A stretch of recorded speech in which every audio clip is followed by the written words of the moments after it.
that 3/4 year run of what was excitement, that there is a loyalty that's there. And it's why when we talk Royals, even in the middle of a Chiefs season, we get tons of feedback. People still care.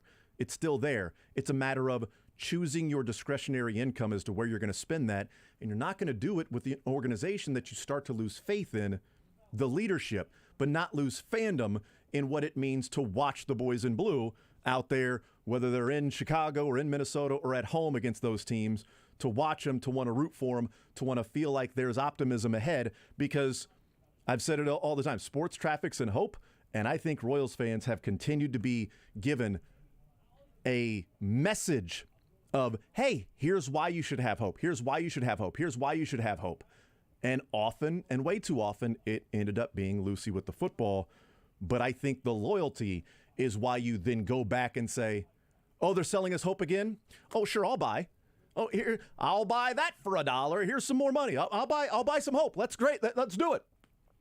Because that's what we have right now is the hope that something special can happen. And at least there's the reality, something tangible that it did happen. There's flags flying. You know it's possible.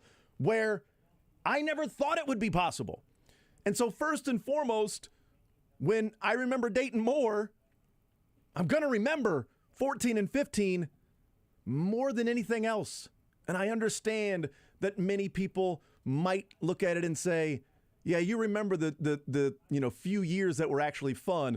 I'll remember all of the bad baseball that was going on and the not trading and the say transactional, but you weren't, and the lack of development and the data that you were behind the 8 ball constantly and everybody else was passing you by and you were just watching them sitting on the side of the highway with 2 flat tires, watching everybody else go by you and explain to the listeners that no, your tires are fine. You're actually driving right now. And they're going, no, you're not. Everybody's passing. No, they're not. No. Our engine is not smoking right now. We are actually driving on the highway. No, you're not. And too many were like, and maybe myself included, of like, no. Yeah, they're driving. No. Look, you can see that they're driving. Like there are parts that are coming. Look, there are more parts that they're driving. And it wasn't the case. And I think you buy back in constantly. And what John Sherman did yesterday was at least present a message and a plan of almost like, hey, we hear you. And don't worry, I agree with you. Now let's do it. When you talk about the messaging behind all of this, when we were looking ahead yesterday to figure out what John Sherman was going to bring to the table, to have come in with some sort of vote of confidence sort of press conference shortly after Dayton Moore had publicly said he was not disappointed one bit by where the organization was at would have been an absolute pinprick in the balloon. And that balloon already doesn't have a ton of air in it for Royals fans. Not because Royals fans aren't hopeful, not because Royals fans don't care, as you just laid out. Neither of those things are true. But if you're being sold hope, it's at least a different flavor of hope right now. And at this point, I think we almost might be on the verge of reaching too far in this direction. I'm going to go ahead and do it one more time anyway. Nobody here should remember Dayton Moore with venom. Nobody should remember the Dayton Moore era as anything other than highlighted by those flags. 2 AL pennants and 1 World Series to show for it. And a division. Right. An incredibly well-decorated era of Royals baseball when it was 30 years before, since anything had happened of that sort of consequence. It was also feeling like it might be another 30 years before anything else of consequence happened, though. So the timing of this, I just think, is pretty much unimpeachable. I don't know how you could fully look at the Royals top to bottom and have defended that, hey, this is a repeatable model. This is something they can bring back around again, even as we can all say Dayton Moore at all turns seemed like to be a truly, I don't know him personally, so that's why I'm couching it, seemed to be a truly excellent man, wonderful to work with, genuinely, deeply cared about the people in that organization, all of those things. We have exalted the virtue of Dayton Moore a lot. I think a lot of fans right now are saying, all right, cool, let's talk about where the baseball team goes. So I'm with you. What we heard from John Sherman, I don't know what of the clips yesterday struck you, and let's see. There's a lot. 5, 6, 7, 8, 9, 10. There are a lot here, and actually there's a snipped up version of one of these that I don't know if Beards if you found or not. That I think is the boiled down essence of where John Sherman found his frustrations to this point. I think we have at least enough evidence that J.J. Picollo is not a Dayton Moore clone, that he will do things differently. And I think you heard from John Sherman in some decent specificity where he was underwhelmed by the performance of this team over this era of him owning it, even going before, to how the infrastructure had been built, where they came up short, and why it was time for someone else to lead this organization. And I just don't think I could have asked for a whole lot more from John Sherman to that end of saying, here's where we have fallen short. Here's how we will rebuild for this next era of the Kansas City Royals. And here's going to be kind of the beating heart of it. And for Sherman, the heart of it is being a more modern franchise in terms of using the data that you already have on hand, in terms of developing your players with more information. J.J. Picollo has talked about wanting, I can't remember what the specific phrase was, for like a pitch shaping coach or something along those lines. This team can look forward. It's frankly just not how Dayton Moore did it. And I think you finally saw, hey, the way he did it the first time, or the way he did it for a long time, had one incredible payoff that will fly forever. But I think this new vision from John Sherman should be an absolute jolt of electricity to Royals fans who are ready for a different flavor of hope. I tweeted out after the presser was over that just all of the notes that I thought he struck that were, the tone that and the message that should have been there. It was my decision. Hasn't been good enough. Development is inadequate. Emphasize the analytics and the data. Our job is to win games. This year we regressed, and he said that. More changes are coming, and accountability matters.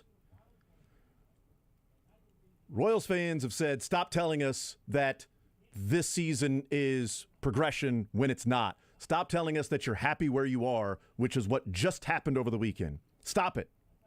John Sherman, we regressed. I get it. You want to have good people around you.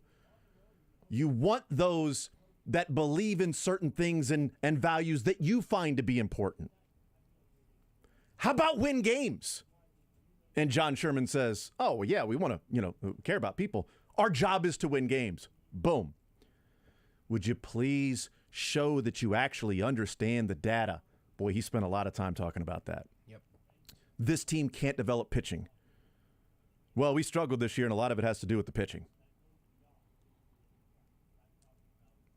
It hasn't been good enough for a while. It was an awesome run, but it has been substandard. We haven't been good enough. We need to get better. Is Dayton Moore, is this his decision to say, then I'm handing it over to JJ and I'm going to do something else? That's what I thought maybe would be the case yesterday if Dayton was out. And John Sherman said, no, this was my decision. This is not a mutual thing. Make no mistake, not a mutual thing. You need more of an overhaul with the organization. Hey, more changes are coming. I'm tired of people saying there's accountability when nobody wants to be accountable. John Sherman, I'm accountable. These people are accountable. Everybody's accountable here at this organization. I mean, it's as if he was taking notes of all the frustration that Royals fans had this year. I broke it up into 3 different segments of the press conference yesterday. And it was clips from all over the press conference, but there were 3 different, to me, themes of the press conference. One of those themes was why the change, what happened, how did you get to this point, will anybody else be fired? Another theme was what's your vision of what the organization looks like, and that's where he talked many times about the data. Analytics. And there was another theme in terms of here's where we should be as an organization, bigger picture of what we want to be. Not here's why we're here, these are the details, why he's fired. Here are the things we have to do, the details, focusing in on this, and this. And then organizationally, this is what we should look like. This is what we should be striving for. And I think he hit the perfect note on all of those. We'll take a time out. I want to hear a number of those clips from John Sherman, what we're talking about, how he said it, the way he said it, what he actually said. We'll do that on the other side of the break. Craig Stout, KC Sports Network, KC Laboratory Podcast, our guest at 11 o'clock. We'll hear from the Chiefs out at the practice facility. Steve Spagnuolo, Eric Bieniemy, Dave Tobe, Matt Nagy, Brendan Daly, Dave Merritt will all be talking today at the podium, and then Sports or Leisure later on in the show. More Zone next. Want to see more of The Zone? Watch the show live on the Sports Radio 810 WHB Facebook, Twitter, YouTube, and Twitch.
The Zone with Jason Anderson I want some butts at that point. on Sports Radio 810. Top Gun, and you buzz the tower. I want some butts, okay?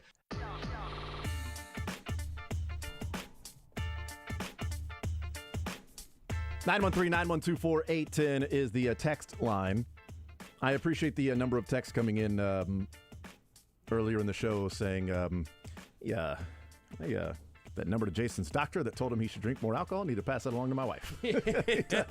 Let her know that there is a doctor out there that says, maybe try some alcohol. Maybe do that from time to time.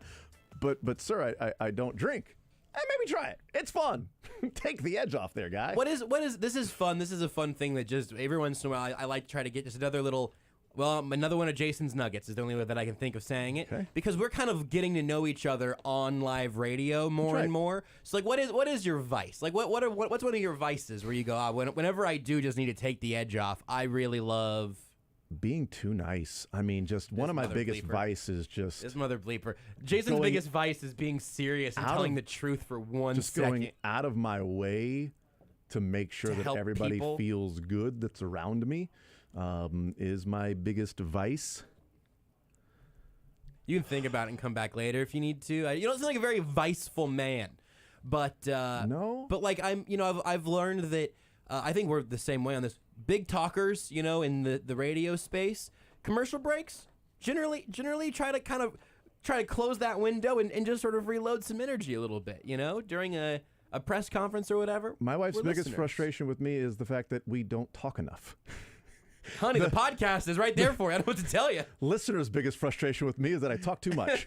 Can I find a happy medium If you somewhere can in figure there? out. I can figure those things out. It would be a happy wife, happy life, happy listener, happy show. I mean, that right there. Let's hear from self-aware. Let's hear from John Sherman. Let's play the first one here that he just talks about the decision. And I thought this was important. The question's in there to make sure there's a distinction because there are two different ways of a decision and a move being made yesterday. It's a if I had, and it's a well, he's ready to do something else in his life. Here's the question in with the answer from John Sherman to get clarification. A couple of just quick clarifications, because you said Dayton's leaving the organization, but this was your decision alone? Yeah, it was my decision. It's good to know. I mean, right there, just, my decision. And obviously emotional, and Dayton, you could tell that he wasn't, it wasn't a Dayton, there's a higher calling, I'm doing something else. It was even a quote coming from Dayton that he expects to still be involved in baseball some way. Also, Vahe Gregorian of the Star also was, I don't know if you read his story yet, but he was tweeting out some of the clips of a conversation he was having with Dayton after the press conference and everything yesterday. And a couple of the quotes here were, this is all from Nicky Lopez here. Moore very specifically said he had been fired. Later, he said he would rather die than quit this job, but also said he fully understands the decision that all good things must come to an end. Vahe tweeted Dayton said by telephone he, quote, lost it when he saw Salvador Perez walk in. So, I mean, all of that. This was not a mutual parting of ways. This was not him moving to take a different job in the organization, which I think probably had to be the only option. Mm-hmm. Because you try the readjustment, give him a promotion, but try to let JJ do the day-to-day. Dayton Moore, I mean, look, I don't feel like I'm speaking out of turn. Dayton Moore wasn't going to be a hands-off president of baseball ops because that's not who he is. There's nothing wrong with that. It's just the results weren't there. He, parentheses, JJ Piccolo, had to convince me this was the right move. That was when they fired Terry Bradshaw, the hitting coach. Yep. Not that it's his decision. He made the decision. He wanted to move in a different direction. He had to convince me. Why? Because I still got final say. So it's still sort of working hand in hand. Yeah. Tex says Jason's vice is diving into the salary cap. Oh, yeah. Tex says Jason's biggest vice is being optimistic about Missouri athletics. There it is. Yep, there it is. I can't quit you. I just can't do it every time. I'm out, just get sucked right back in. Didn't hit me that by asking you that question, I was also asking the text line for that question, and I'm really happy about that continuing to just trickle in. That's right. John Sherman continued when asked about any more changes in this offseason to the organization. I think there will be, but I don't want to get in front of JJ on that. We're doing this today or yesterday. So that he's going to work. He's meeting with his direct reports today. There's some processing here of emotions certainly, but JJ is on this, and I really, his obviously bittersweet for a lot of people here, but he's stepping up, and he didn't sleep much last night. Let's just put it that way. The wheels are spinning, and so I think I would encourage you to talk to him, maybe give him a little bit of breathing room on the decisions, but I would expect that he will have some things to talk to you about as the season winds down here. I think there will be is ownership code for yes, there are going to be more changes that'll take place. I'll let JJ handle that. I'm not going to get ahead of ourselves with JJ. He'll handle that. But I expect there'll be things to talk to him about in the offseason. Could be a clean sweep of the coaching staff outside of Zumwalt and those guys that are part of the hitting side of the development, because that's been something they could at least hang their hat on with guys that have gone from looked like their careers were in free fall, and now they're major leaguers that are producing. Another sign, not that we needed it, that the frustrations at personnel moves, at staffing moves that we've all been talking about for a long time, like a certain pitching coach whose job he did in fact make it at least until the very end of the Dayton Moore era. That's right. He made it. He outlasted Dayton. We always said Cal Eldred would be here as long. Dayton will be gone. Cal looked at Dayton and said, "You know what? I'll be here when you're not here, Dayton. Fire me all you want, but I'm going to be right here when you're gone." It's not going to be by very much. No, but it is going to be by a little bit. 2 weeks. And we're going to find out right there. I would be, just absolutely blown away if Mike Matheny and Cal Eldred and like you said, a good chunk of the staff. I don't know the specifics of all of it. I know Zumwalt was a JJ guy, and I don't know if there's anybody else there that they might want to hold on to. But from the high-profile side of things, if it's not Cal and Matheny very, very, very, very, very shortly after the season ends, I'd be stunned. The reason why I expect there to be bigger changes, especially with the coaching staff, is if this was the only move that was being made, you can do it after the season. The fact that it's done right now, good point. It now allows JJ to spend the next couple of weeks without having to worry about what's Dayton going to say. Do I have to run this by him? And JJ just simply saying, John, these are the moves I would make. This is what I think is going to happen. This is what I'm going to do. And therefore, when the season is over, now JJ can deal with that and that alone instead of, okay, well, JJ, now we're going to fire Dayton, and now you can move on to what you would do. He's already putting together what's going to happen this offseason without Dayton as the umbrella over that to try to convince him why the GM feels like this is the best strategy to go about it. I think that's a great point, because even when Sherman talked about, hey, now was a good time, now made sense timing-wise, all of that, even at that point I kind of thought, no reason to drag it out, I suppose, but why today? But I think that's right. I think that this gives really Sherman and Piccolo both a chance to set the foundation and begin making the moves you start making before you start cleaning house, start looking around at what your other options might be, and not have J.J. Piccolo wondering who's actually in charge when the season does end. Now he knows, it's just a 2-week head start, like you said, but it is a head start. He has a head start on knowing that the decisions being made this offseason are going to be run through him, not something he has to pitch to the boss. Because as a fan, you might say, well, who's going to be I don't care, anybody but him. Who's the defensive coordinator after Bob Sutton? Anybody but him. Right. I don't care, anybody but him. But it's Andy Reid and the GM. It's their job to actually have that guy. Soren likes to say, if not him, then who? Like, JJ can't just simply say, anybody but Matheny, it doesn't matter. Right. No, if you're firing Matheny, you damn sure better have somebody that you believe is going to be better than what you're getting from him. Yes. And so maybe he's got some ideas in mind, and maybe he couldn't really go about seeking those ideas out while Dayton was there, because he probably knew Dayton was not going to move on from Mike Matheny. He didn't want to move on from Terry Bradshaw. So now it gives him at least a couple weeks before the end of the season to where you can start to put some things together, and then, you at least have an idea of guys that may be interested. As you reach out and, yeah, I'd be interested in the job. Okay, here are 3 or 4 guys we like that we feel are upgrades that have the same vision. If we get one of those guys, we're in a better spot let's make the move and move on. John Sherman was asked what went wrong as to now they're in the position that they are right now. Beards. Hi, Beards. Beards. John Sherman Beards. was asked what went wrong Beards. as to why they're in this position now. John Sherman was asked. Well, I think baseball has some. I mentioned a little bit of it. Really, really slow start in April and May. Veterans that were not performing to their expectations. Pitching that hadn't developed. I think, so I think part of it. I didn't expect us to be tearing up the league and leading the division this year. It was about progress, and then also to to be close to where we thought we would be. And I think fairly quickly it became clear that we were not. We were not performing at expectation. There was a gap between where we thought we were and where we are. And I think, so that was a big part of the motivation for making this change right now. That tells me that this was not something that he just decided a couple of days ago. He said, we saw early on the gap that was there from what we thought we would be to where we were. That was a big part of the motivation. This was something John Sherman's been thinking about all season long, just assessing everything, and is this the time to make the move that what we thought was going to be this, that ain't the case. Dayton, what do you believe about this team? This is what I believe. It's not what we're seeing. What do you believe now? This is what I believe. Not what we're seeing. I got to move on. It's just so nice to not feel like you're getting bleeping gaslit at a Royals press conference. Yeah.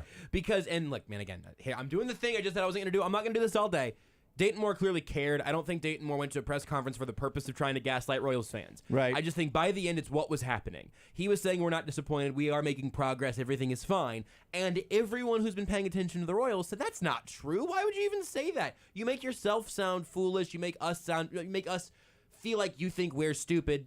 John Sherman says it was about progress. John Sherman was not saying we didn't win the World Series this year, so we had to shake things up. It was about progress, which they weren't seeing. None of us were seeing it, and I understand why Dayton publicly needs to say we think we're on the right track, because it's your job they're talking about. But ultimately, it's just nice to hear something that sounds very reasonable coming from the top.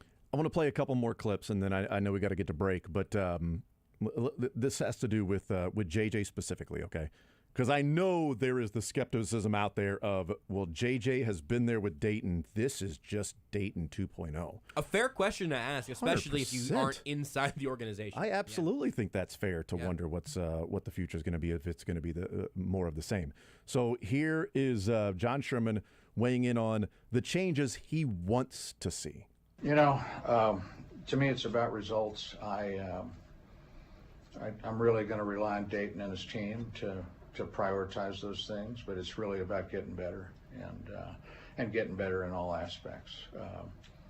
There are some models out there that I think the ability, and when I talked about evaluate, select, and develop talent, get the most out of that talent, and then you can use that talent in a variety of ways. And JJ, that's kind of the wheelhouse of his career. And I really think that's the most important skill in these jobs. Obviously, you have to be a leader. You have to be able to put a team together and delegate and define roles and responsibilities, which he's done and has proven his ability to do that. But rather than say what changes I want, I really want JJ to tell me what changes he wants, and then I think we'll discuss those things. I love that part of it. Also, when he said rely on Dayton's team, he meant J.J. Piccolo. Had to at that point. He's talking so much about Dayton that old name. Sometimes it slips. Yeah, you can have that slip up, but I don't think he meant. And I know that people latched onto that. Was like, hold on, you're going to rely on Dayton? He meant J.J. And rely on J.J. and his team because all he was talking about was J.J. moving forward. All he talked about was that sort of Dayton is of the past. This is now going to be J.J.'s. J.J. Piccolo's decisions moving forward, and that's when he said, there are changes that I may want to see, but I'm going to sit back and have J.J. Piccolo tell me, what decisions do you want to make? Because you're the GM. I'm paying you to do a job. I shouldn't have to tell you what needs to happen. I know we need to break, but I do want to play this one real quick because this to me goes to the heart of, and it's a longer clip. It's about 2 minutes. It goes to the heart of the questions around, is J.J. Picollo Dayton Moore 2.0? Is he a clone? Is it going to be more of the same? John Sherman was asked about the Cleveland model, the development, data, upgrades, and all of that encompassed into this answer. You know, I don't know. I don't know that experience is driving. We ought to be able to do this stage by now. You know, there's a lot of models out there. I do have some admiration for what the group has been able to do in Cleveland, particularly in pitching development. But it's not just that. You think about Tampa, you think about, I think the Oakland was there, they're going through some other issues. Milwaukee has been a team that I think has been innovative, but it's not just about player development. It's also about your willingness to, change your player. I don't want to use the word churn because these are athletes, but I mean, building an organization where you have excess talent that would allow you to go get more talent to fill needs and maybe offsetting needs with another team. So I think on one hand it's about development. On one hand it's about data-driven decision making. On one hand it's about being willing and trying to upgrade your team all the time. I was talking to JJ yesterday. We always talk about are you a buyer or a seller at the deadline? And by the way, I thought JJ did a good job this year at the deadline, and I think different than what we had accomplished in the past. But it's not really about being a buyer or a seller. It's about improving your team. It's about getting better, both short-term and long-term. And you don't know what you'll want to do when you get to that moment. But I was pleased with what. I mean, there's always people that want more, but I was pleased with the way he executed. That was JJ's idea. I thought it was innovative to go after the Comp A pick with Atlanta. All these things, it remains to be seen how they turn out, but we got a major league player here that's already performing, and we've added some pitchers to into our system that we're hopeful we can develop. I'm going to talk a whole lot more about that clip in the days, weeks, and months to come, because that to me goes to the heart of, is this Dayton Moore 2.0? As he said, there needs to be a willingness to change, and then he stopped, players and was like, well, I don't want to say churn. That's saying Dayton was too loyal. You've got to be willing to move pieces and move guys that you may have a relationship with. He's too loyal. That was that part of it. And then for him to say, buyers, sellers, you need to improve the team. But I thought JJ did a good job as opposed to some of the things we did in the past at the trade deadline. To me, that's him saying this was different than what we've typically seen with J.J. Picollo. It's not going to be more of the same. But that still remains to be seen if that's going to be reality or not. He said willing. You have to be willing and trying to upgrade your team, implying that they have not been willing or trying enough to use his word, churn over this roster. Not to say churn. And to have excess talent that you can use to go get other talent to help you fill your gaps. Mm-hmm. This is a man talking about building a baseball team that I was going to say is very 2022 of him. It's more very 2018 of him, but, the Royals are working from behind a little bit on that front. Yeah. He spoke to the heart of the Dayton's too loyal at times. You got to be willing to churn players. And JJ did things at the trade deadline that was different than had been done in the past. I think part of that is the comp pick. I think part of that is Whit Merrifield was actually traded. I think both of those things. And also Terry Bradshaw was fired, which we know Dayton did not want to have happen. Those are moves that are made that Dayton, I don't think, would have made. I think Whit Merrifield is still on this team right now. Dayton is the GM, and J.J. Picollo is in his position he was before this season. We'll take a timeout. We'll come back, wrap up this hour next. Follow the show on Twitter at J810Anderson, at JB Brisco, at Beards McFly, and at Sports Radio 810.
The Zone with Jason Anderson. So I looked.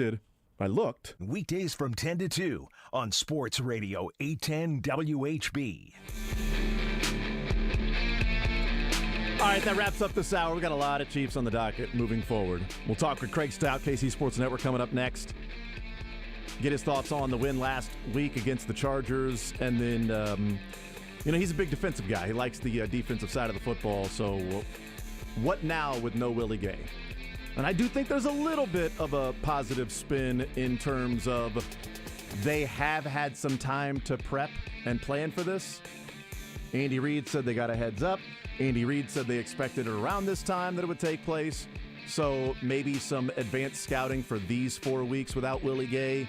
We'll hear from Steve Spagnuolo in the 11 o'clock hour as well. But we'll talk with Craig Stout coming up on the other side. Chiefs press conference is around 11:45 or so. Sports or leisure today at 1 o'clock.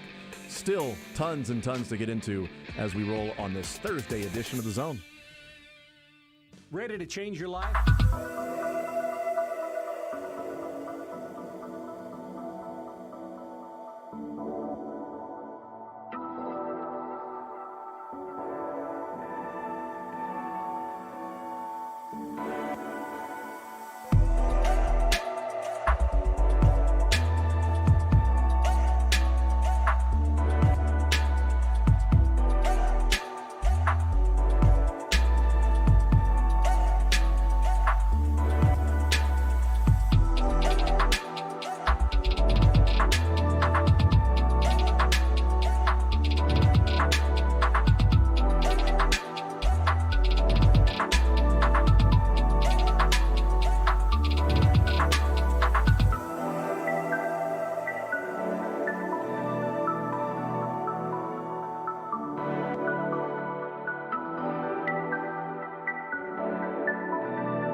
The Zone with Jason Anderson. Talked a lot of Royals today. Sorry. Weekdays from 10 to 2 on Sports Radio 810 WHB.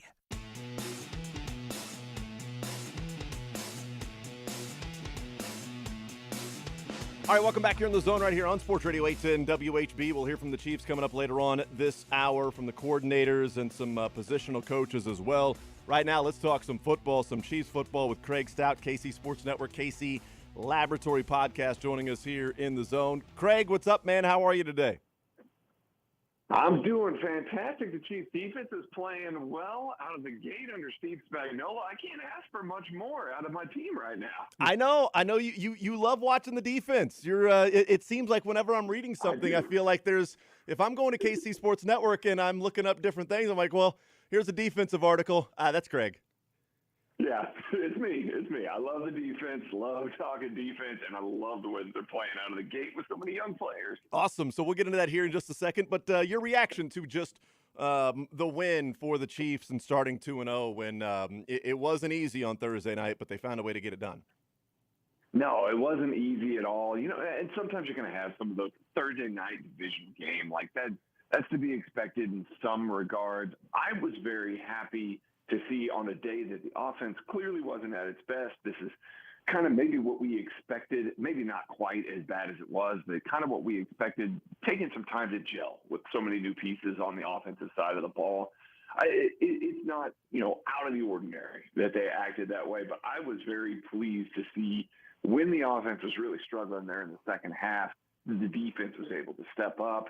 Chris Jones is on a tear to start the game. You've got so many young pieces in the secondary playing well. That is an inspiring win to me. In years past, with Steve Spagnuolo's defense and the way that they started, that's a game that the Chiefs probably lose by a couple of scores. Slow start, offense not working very well. We've seen it over the past 3 years.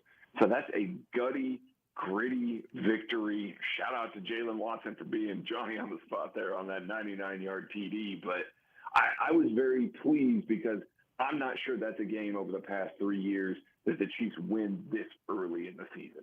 Yeah, and that's kind of where I was going to go next is just, I know that we can say, well, there were big plays that were made and that's how they won. But is there anything bigger there or underlying under the surface of, like, if I just say, hey, how'd they win?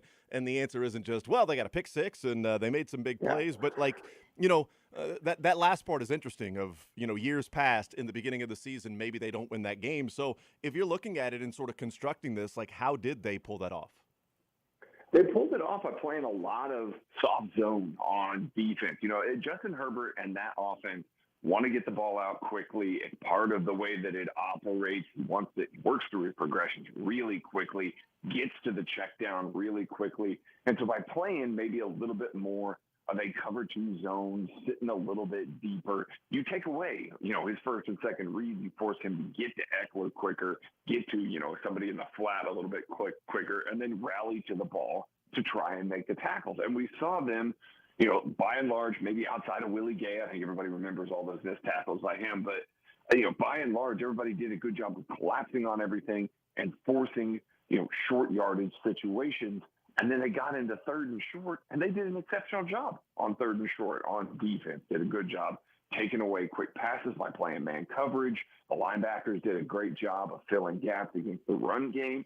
So I think the game plan was just kind of tailor-made to get to third and short, and our bigs can beat up your bigs. And they did that. They were able to do that throughout the day. It was a very effective strategy. It's not anything that's groundbreaking or revolutionary there, but it did work.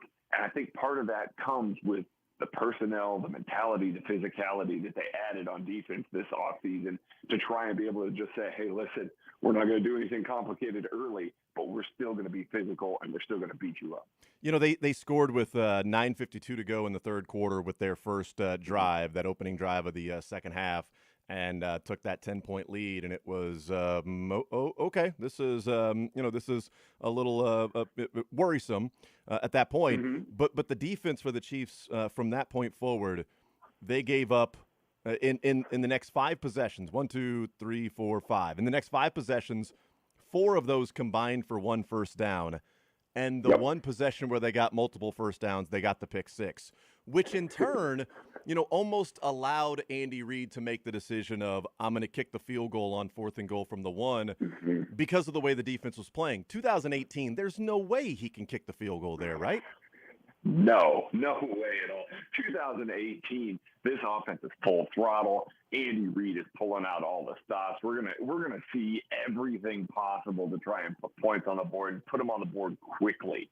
This seemed like a much more reductive attack. It's like, hey, we're controlling the ball. Let's get into field goal range. Let's try and rely on some of the stuff, even the stuff on third downs. The Chiefs were not particularly good on third down on offense. Even the stuff that was open underneath there was a lot of stuff that was open, and Patrick just didn't take it. He was trying to push the ball down the field, looking for those explosive plays. There was a lot of dink and dunk that was left on the field. So I think there was a concerted effort to try and just do that. Play it with your big receivers, extend some drives, take some time off the clock, know that you can rely on your defense, and taking it to Justin Herbert. I mean, they really did a good job in the second half. They were pressuring him, making him uncomfortable. Willie Gay doing an exceptional job of staying in the throwing lanes and taking away some stuff that people didn't necessarily see that as much. Lots of slants that Justin Herbert loaded up for that Willie Gay was just staying in the middle of. So lots of positives there. They did a good job of adjusting in the second half after that first drive that they allowed to score. And, it really was the difference in the game.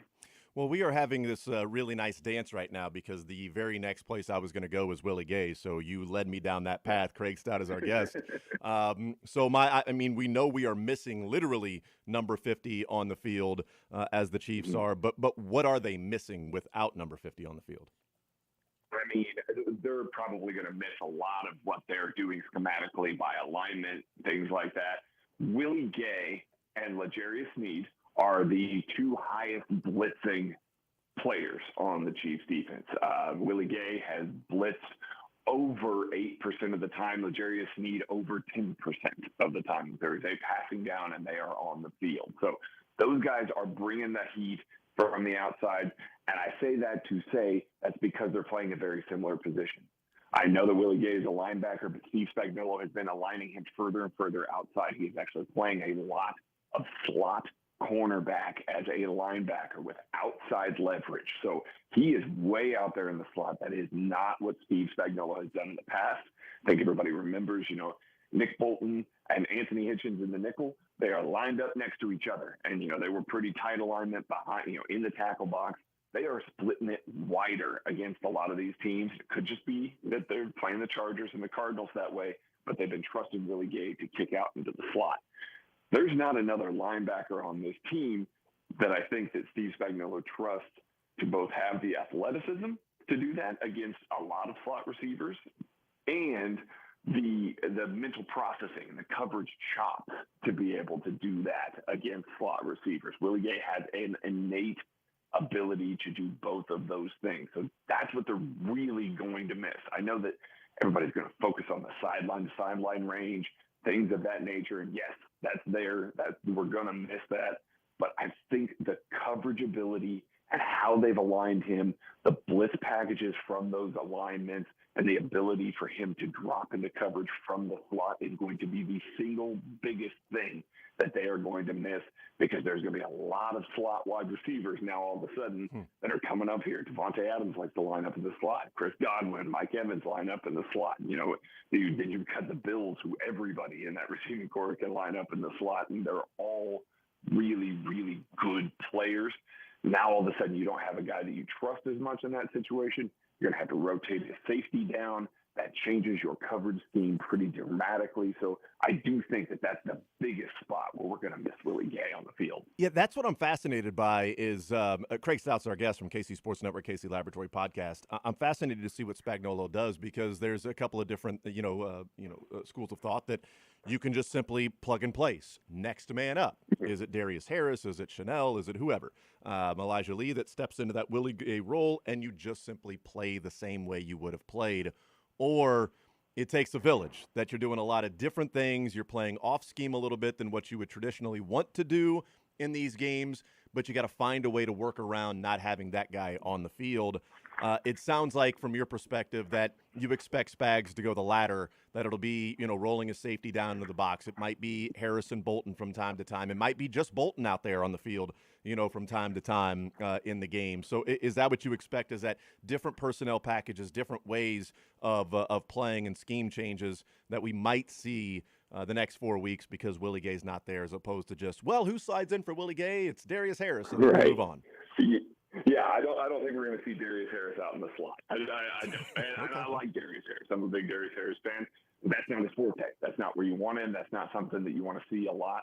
I think we're going to see more of what we've seen the previous 3 years in, like, the nickel packages, where you had two guys in there next to each other. Like, think back to Damian Wilson and Anthony Hitchens during those Super Bowl years.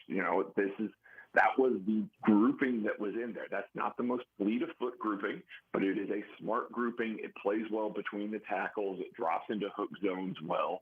That's what the forte is, and they relied on the safeties and the slot corners. You're still relying on the slot corners, but they relied on the safeties to be able to kick down, play a little bit more man coverage. So maybe we see Justin Reed in the box, Juan Thornhill in the box, a little bit more from those nickel packages. And then, like you said, maybe you see more dime packages where it's only Nick Bolton on the field. You've got Brian Cook that comes in right now. They are using it extremely sparingly. Steve Spagnuolo, in the past, basically, if it was 3rd and 5 or more, he was in that dime. And if it was an end of the game situation, he was in that dime defense. They just loved to do it, loved getting all those DBs on the field, but Tyrann Mathieu kind of run in the middle of it. I understand exactly why he did. This year, they are running it less than half the time in those situations.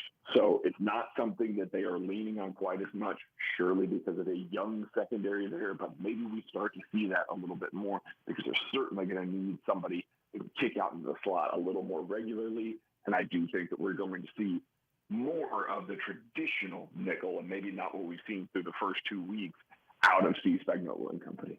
Yeah, it's Brian Cook played 6 snaps the other night, or last week, against the Chargers, and all 6 of those came when he was one of 6 defensive backs out there. And I do want, like, if you talk about what they're missing for guys playing in the slot, as you said, does that mean Justin Reed slides down and plays that particular role and can do some of those things that Willie Gay does, and Brian Cook comes in and maybe plays a spot that Justin Reed did? Or do you have a bigger player like a Brian Cook that slides down and can play the slot because he's a safety, but also is bigger, that maybe as a linebacker can help out with the run a little bit more?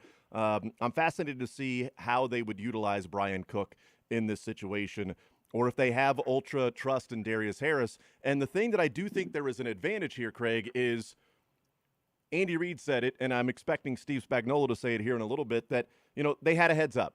I don't know how many weeks they've had a heads up of preparing for it, but Andy Reid said yesterday, yeah, we've known, and we thought it would be right around this time that we would lose Willie Gay.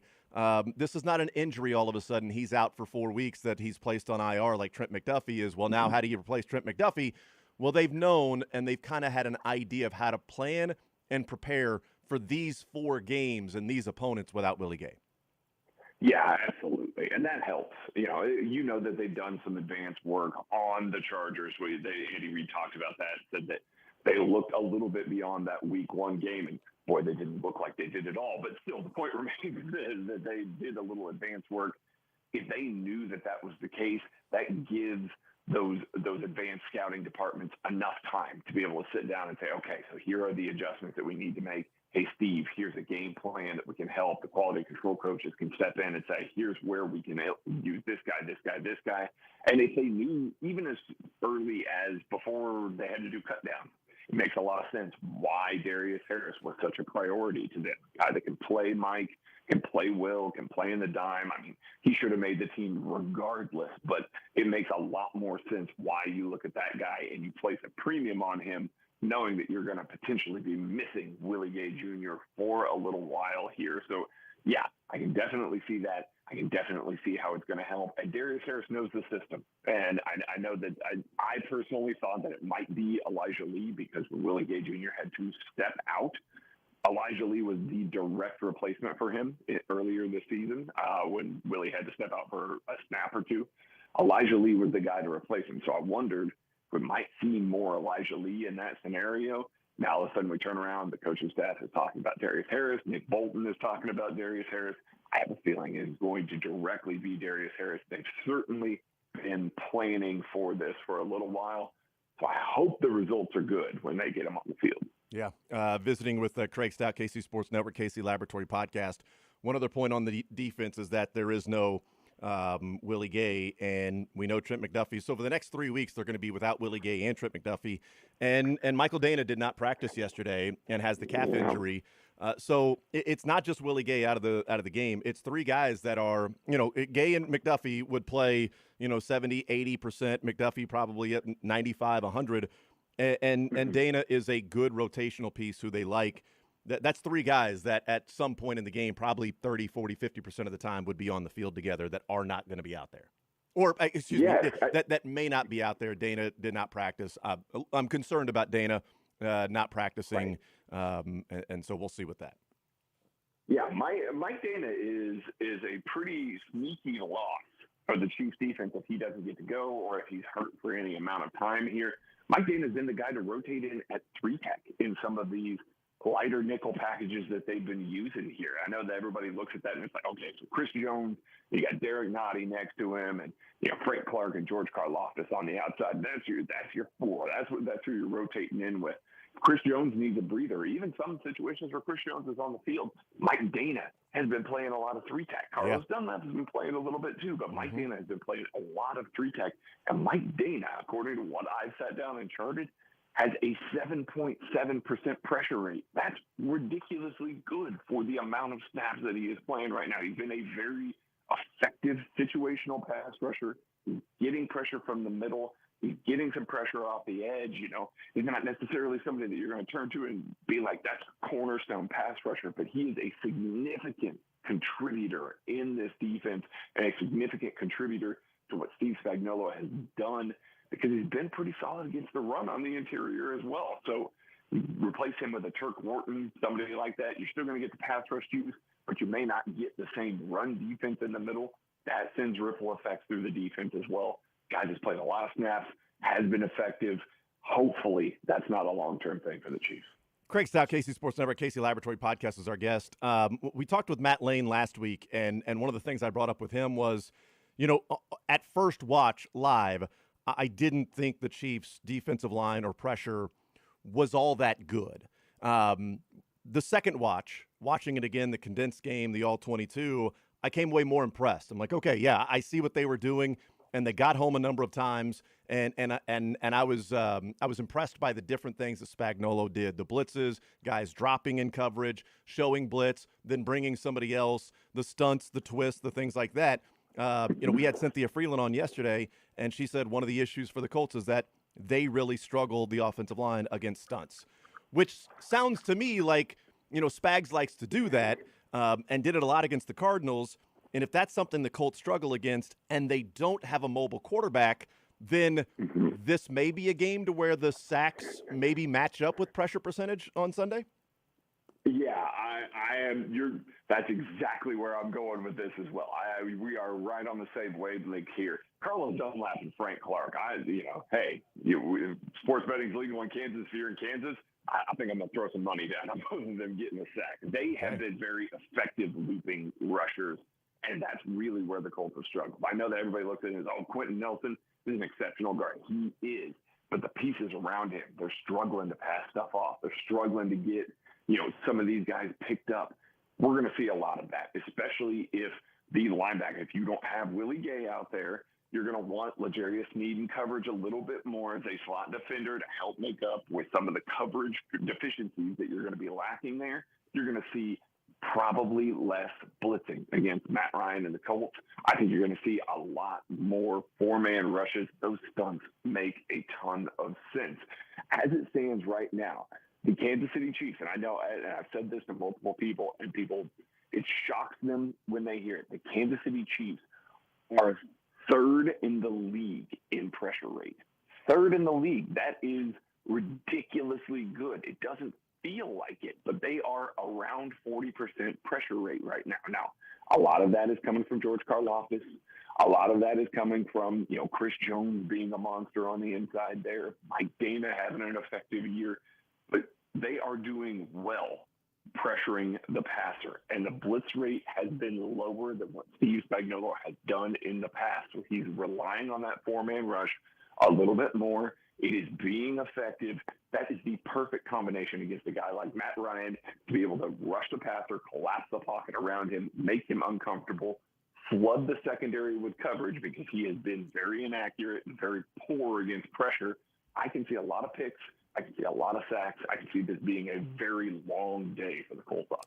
Yeah, third in pressure rate, and the D-line alone with the four-man rush pressure rate, they're fifth. I knew that, Craig. I don't know. I read it somewhere yesterday. I don't remember where I read that, but you read that on the KCSN Daily newsletter. I put that in the KCSN Daily newsletter. I read so much stuff, Craig. It's just odd that came up while talking to you, that the pressure rate, weird. I know that.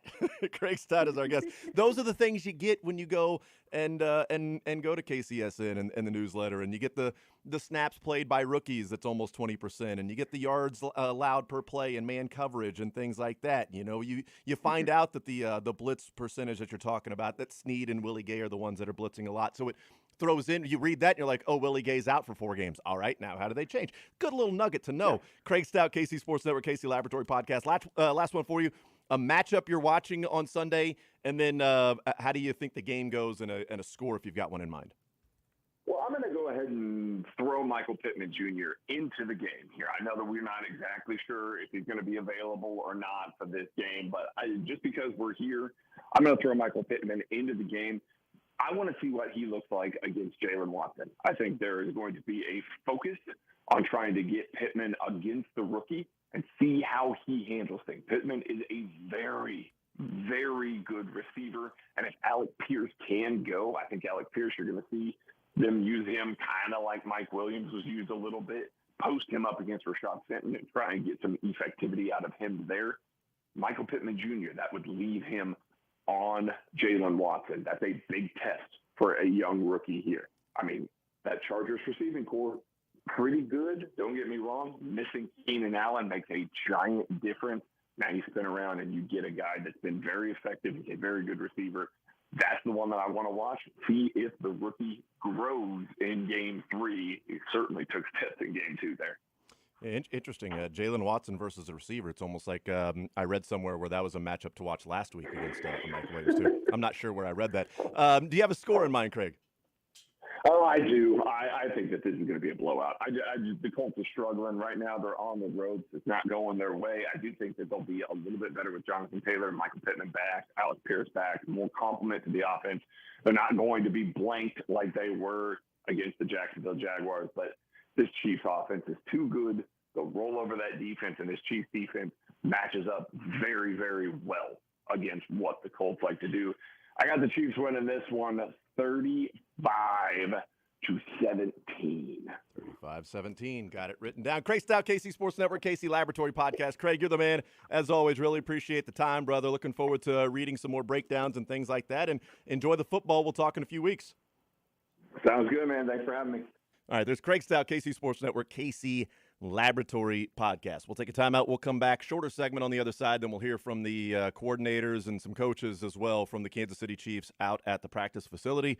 We'll hear about Spags and what he thinks is or what they're going to have to do without Willie Gay. Probably not going to give the scheme and all of that stuff away, but, you know, just prepping and preparing without Willie Gay. And there is a little bit of a difference of having a heads up and knowing this would be around the time to do that you would be missing Willie Gay, as opposed to an injury happens and now you got to adjust on the fly. Maybe he'll weigh in on if that is that much of an advantage. We'll take a timeout. We'll come back, continue rolling on this Thursday edition, Sports or Leisure, later on in the show. More Zone next. Take the show with you by listening live on 810WHB.com, in the 810 mobile app, or by subscribing to The Zone wherever you get your podcasts.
The Zone with Jason Anderson. All right, what'd you learn this weekend, Brisco?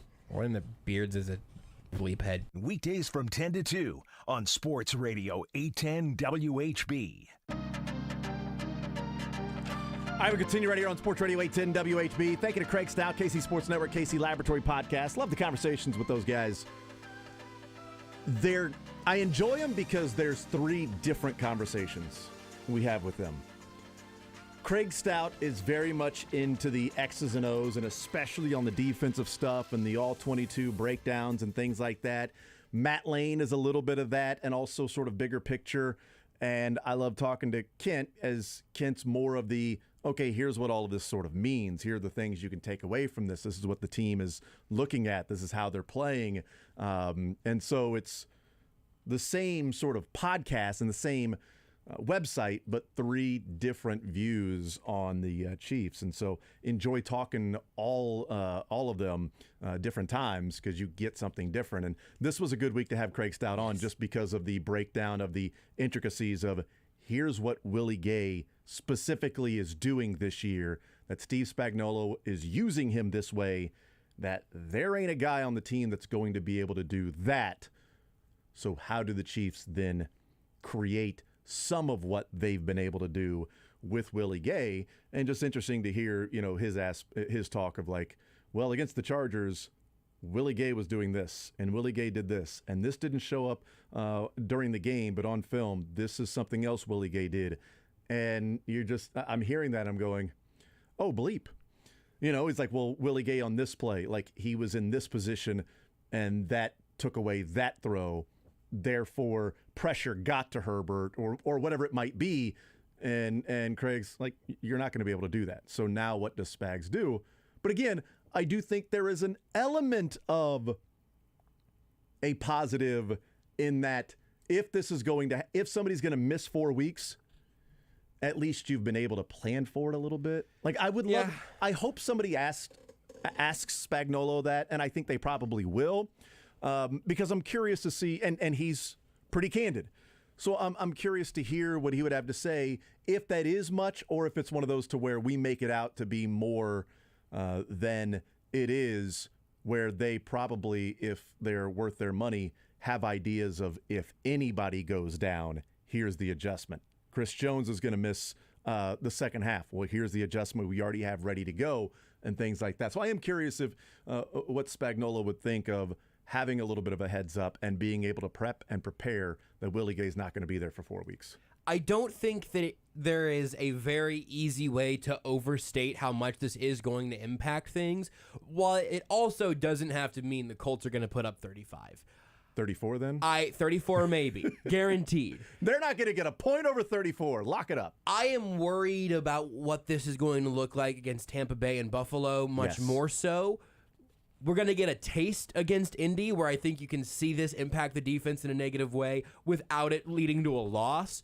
But to the point that you're talking about from what you and Craig were kind of dissecting there in terms of, hey, look at all these places where Willie Gay helped the defense make a play. Not necessarily where he was in the highlight, but where he was affecting the play that allowed someone else to make a highlight. This is going to be very reductive because all football is a team game, but defense is very much a team game. A pass rush is a team game. Linebacker play is a team game. It's why I generally subscribe to the theory that, not that this is all that useful because it's never presented in a vacuum this way, but if you were to say, hey, just very binary, pick one or the other, I would rather have a defense that's a bunch of nice players rather than the sort of stars and scrubs defense. More often than not, you give me a pass rusher that can wreck anything, and all of a sudden those scrubs look like better players, so you obviously can, kind of splice that all together however you see fit. But Darius Harris might be a fine player. Losing the impact of Willie Gay in a lot of different areas is going to be a steep challenge. And so I always like the Steve Spagnuolo press conference. Today's could be really, really interesting because I think he will be honest about at least the impact that's going to have, even if he tries to keep a little bit behind wraps in terms of how they're going to try to replace his production. Yeah, and I think it's going to be many different ways. Yep. I agree. It's going to be Reed down in the slot. It's going to be Brian Cook down there in 6 defensive backs. It's going to be Bolton and Harris. We're not going to see Darius Harris in the slot. Yeah, that's right. That is not going to happen. Yeah, but it is a good point. Like, Willie Gay playing that role, and then, maybe not against Indianapolis, but and maybe not even against Tampa. But with Devontae Adams and Hunter Renfro's a really good slot receiver, like those guys, play from that position. And then Darren the Bills. Waller. Yeah, or Darren. I mean, give him all three of that. That's a pass rush game. Chris Jones needs to be limber going into to Raiders games. Yeah. Going into Buffalo, the Chiefs need to be very, very prepared for everything they're going to try to do without Willie Gay out there. I mean, it is. Yeah, and like you said, like everybody on stretch, Buffalo man. plays in the slot. Right. Like it's like the Chiefs. Right. Like they just move some things around. So you get Diggs, you get Davis. You've got different guys that are going to be playing from that position. And if you are then lesser than at full strength from that spot, then you're going to have offenses go and take advantage of that. We'll take a timeout. We'll come back and we will hear from said coordinators along with Matt Nagy and Brendan Daly and Dave Merritt out at the practice facility. More Zone next. You're in the zone with Jason Anderson on Sports Radio 810 WHB.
right, guys, it's Tim. The Zone with Jason Anderson. Here we are standing today. Excuse my language. We're a couple of days away from kickoff. Man, that slipped. Weekdays from 10 to 2 on Sports Radio 810 WHB. Did you just hang up on Tim Grunhard? Did you just hang up on Timmy? Go get a copy of the book. That was hey guys, no, not yet, Tim. After the press conferences, just hang up. We got to come back. Press conferences. Sorry, Timmy. You get another one in a minute, Timmy. Is he still talking right now? Yes.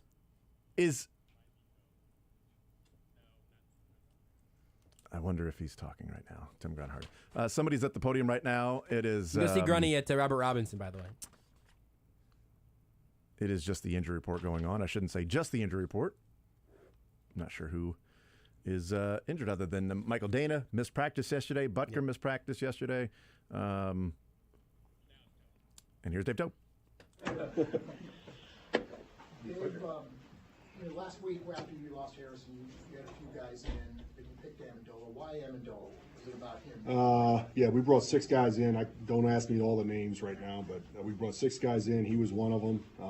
He won the competition by far. He was a better kickoff guy. He made all his field goals. He missed one. We kicked 10 kicks, and he made 9 out of 10, and including a 56-yarder. So, he won the competition clearly. We didn't sign him just because he's a big guy. He's got good talent. It seemed like before he got to the Chiefs, he was struggling with 40-plus. What is your understanding of what he did to work on it since the time? Yeah, I tried not to. I didn't even look at what he did before. I just gave him a blank slate. When those guys came in, the same thing with McLaughlin. The other guy that was here, McLaughlin, was here.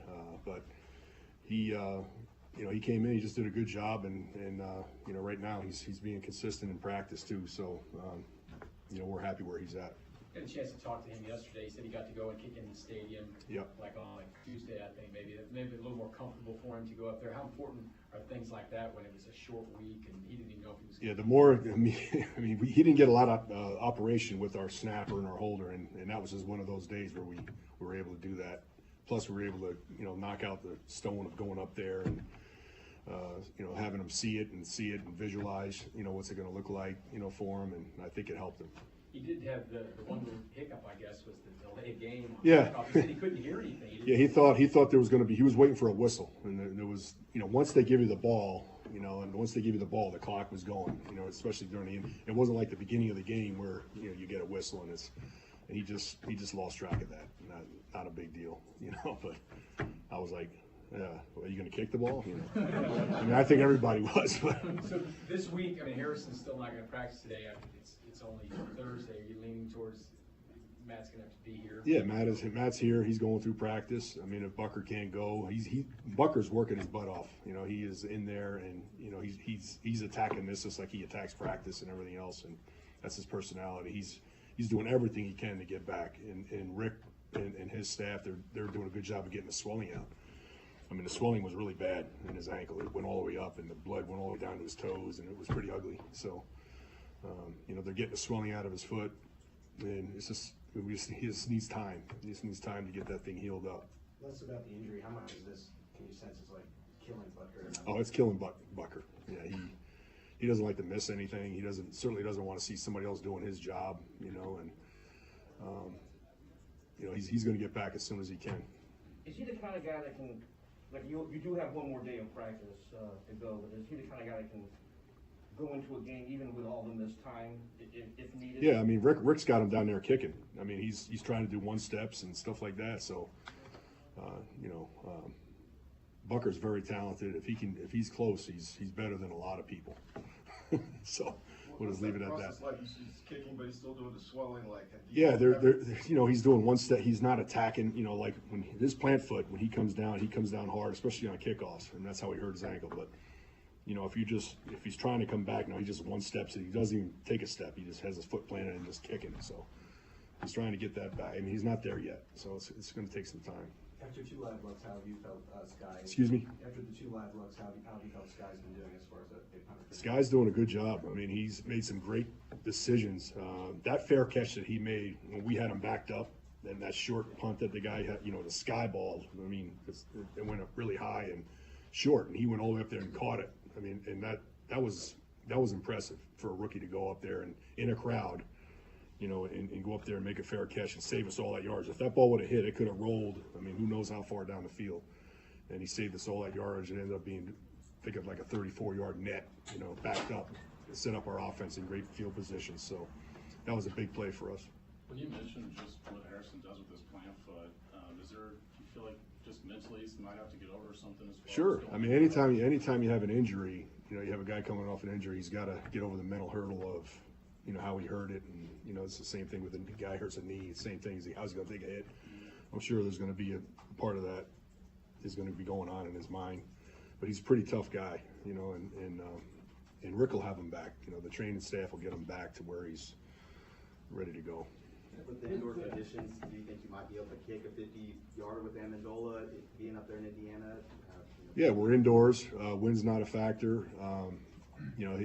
Amendola's kicked, like I said, in the workout, he kicked a 56-yarder. He kicked a 60-yarder at the stadium that day. And yesterday he kicked a 53 in a 2-minute situation. So, he's got the range. He can do it. We have full confidence in him. Now he's got a lot more reps with those guys, so he's feeling a little more comfortable. When you bring in a new kicker, how long until you're comfortable that those guys are going to get everything right? I have a lot of trust in our snapper and our holder, so I feel like, I told Matt, I said, this is like kicking off a holder. I mean, because you're going to get the perfect hold in the snap, and it's going to be a perfect hold every time. So, feel comfortable that you're going to get that at least. And now it's just a matter about working on timing and our cadence and what's it feel like with the O-line out there. And as many times as we can do that, the better. But you're comfortable those guys are? Yeah, I'm comfortable now. I mean, after doing it with one day, I feel real comfortable now that we had a whole week of practice, plus what we did in the game. Tommy had a 74-yarder on Thursday. Yeah. What are your thoughts on his game overall? Tommy is off to a good start. We're only 2 weeks in, but I like the start. I mean, that was he had a really good day that day. He had 6 punts. I think his gross was like 55-9 and 49-yard net. I mean, those are incredible numbers. But that 74-yarder was a great punt at a great time right there. He let it drop. I mean, obviously, and then we picked up some more yards. But Tommy's got that ability. We've seen it in practice, and it's good to see it transfer over onto the field in a game situation. Obviously, going into this year, you had to replace so many snaps from last year. One of those guys is Elijah. Just wondered how you feel like he's blended in so far for a couple Elijah's doing a good job. He had a really good game the second game. He played a lot better in the second game than he did the first. I think he had 2 tackles in the game. Elijah's a leader for us, and I like the way he's playing right now. He's doing a good job. Okay, thanks, Coach. Thanks. See you. All right, there's Dave Tobe, special teams coordinator. We are expected to hear from Steve Spagnuolo coming up next, and then Eric Bieniemy. Liking what he's seeing from Sky Moore. And here's Steve Spagnuolo. Good morning. Good morning. Good morning. Are we still morning? Yeah, still morning. Yeah. It is though. I mean, how about the temperature change from yesterday to today? I walked out of the building today. It was like, holy cow. Yeah. Feels like fall. With that, I'll open it up. I don't really have any statements. I'm good to go. We're getting ready for the next game, so all eyes on the Colts. The Colts, they haven't won yet, right? And they had a tough offensive week last week. Yeah. What have you seen from them so far that leads you to believe them? They're clearly better than that. Well, I'll tell you, first of all, they got good players. They got a really good coach. And this will be their first home game. And I just think all of those things added up, we're going to get everything that they have and what I think people thought they were going to be in this particular game. I think we're going to get it all at once. I think the receivers are getting healthy. I mean, yesterday I know there was some limited and one full. So we're anticipating everything they have as an offense. That's how we're going to go about it. Coach, Nick Bolton called Jonathan Taylor an elite running back. Yeah. when you pop the tape on, when you watch this running back, what stands out to you the most, and what are the challenges in defending him? Yeah, so, and you guys probably YouTube it and get it too, but not PFF, but the Gen Stats is always putting out clips, right? So there's 3 of them on there where they've got him busting out through the line, and then over on the bottom right is he's clocked his miles per hour, right? So by the time he gets to the second level linebackers, he's at like 22 miles per hour. That sticks out. You know, if you let him get through the second level, he's a tough tackle for the guys on the back end.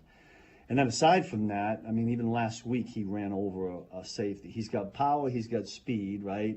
And I think the scheme that Frank has been using with him really fits him. I see a little bit of, or a lot of, when Le'Veon Bell was in Pittsburgh, and they used to hand him the ball, and he used to bounce and find it. You know, he'd let the seam open up because he's got a good offensive line, and then boom, he's gone. So he's gonna be the number one focus, obviously. Steve, Willie Gay was doing a lot for you out there. Yeah. What kind of loss is that, not having him? Yeah, I mean, we lose a lot of energy because he's one of those energy guys with the way he plays. We lose speed, you know, and then that's a starter. You know, when I didn't really realize this till this morning, but we're down 3 starters from the beginning of the season. But, you know, next man up, I know Nick mentioned it yesterday, and that's what we have to do. And Darius will step in there, and there'll be some other guys that will have to pick up the slack.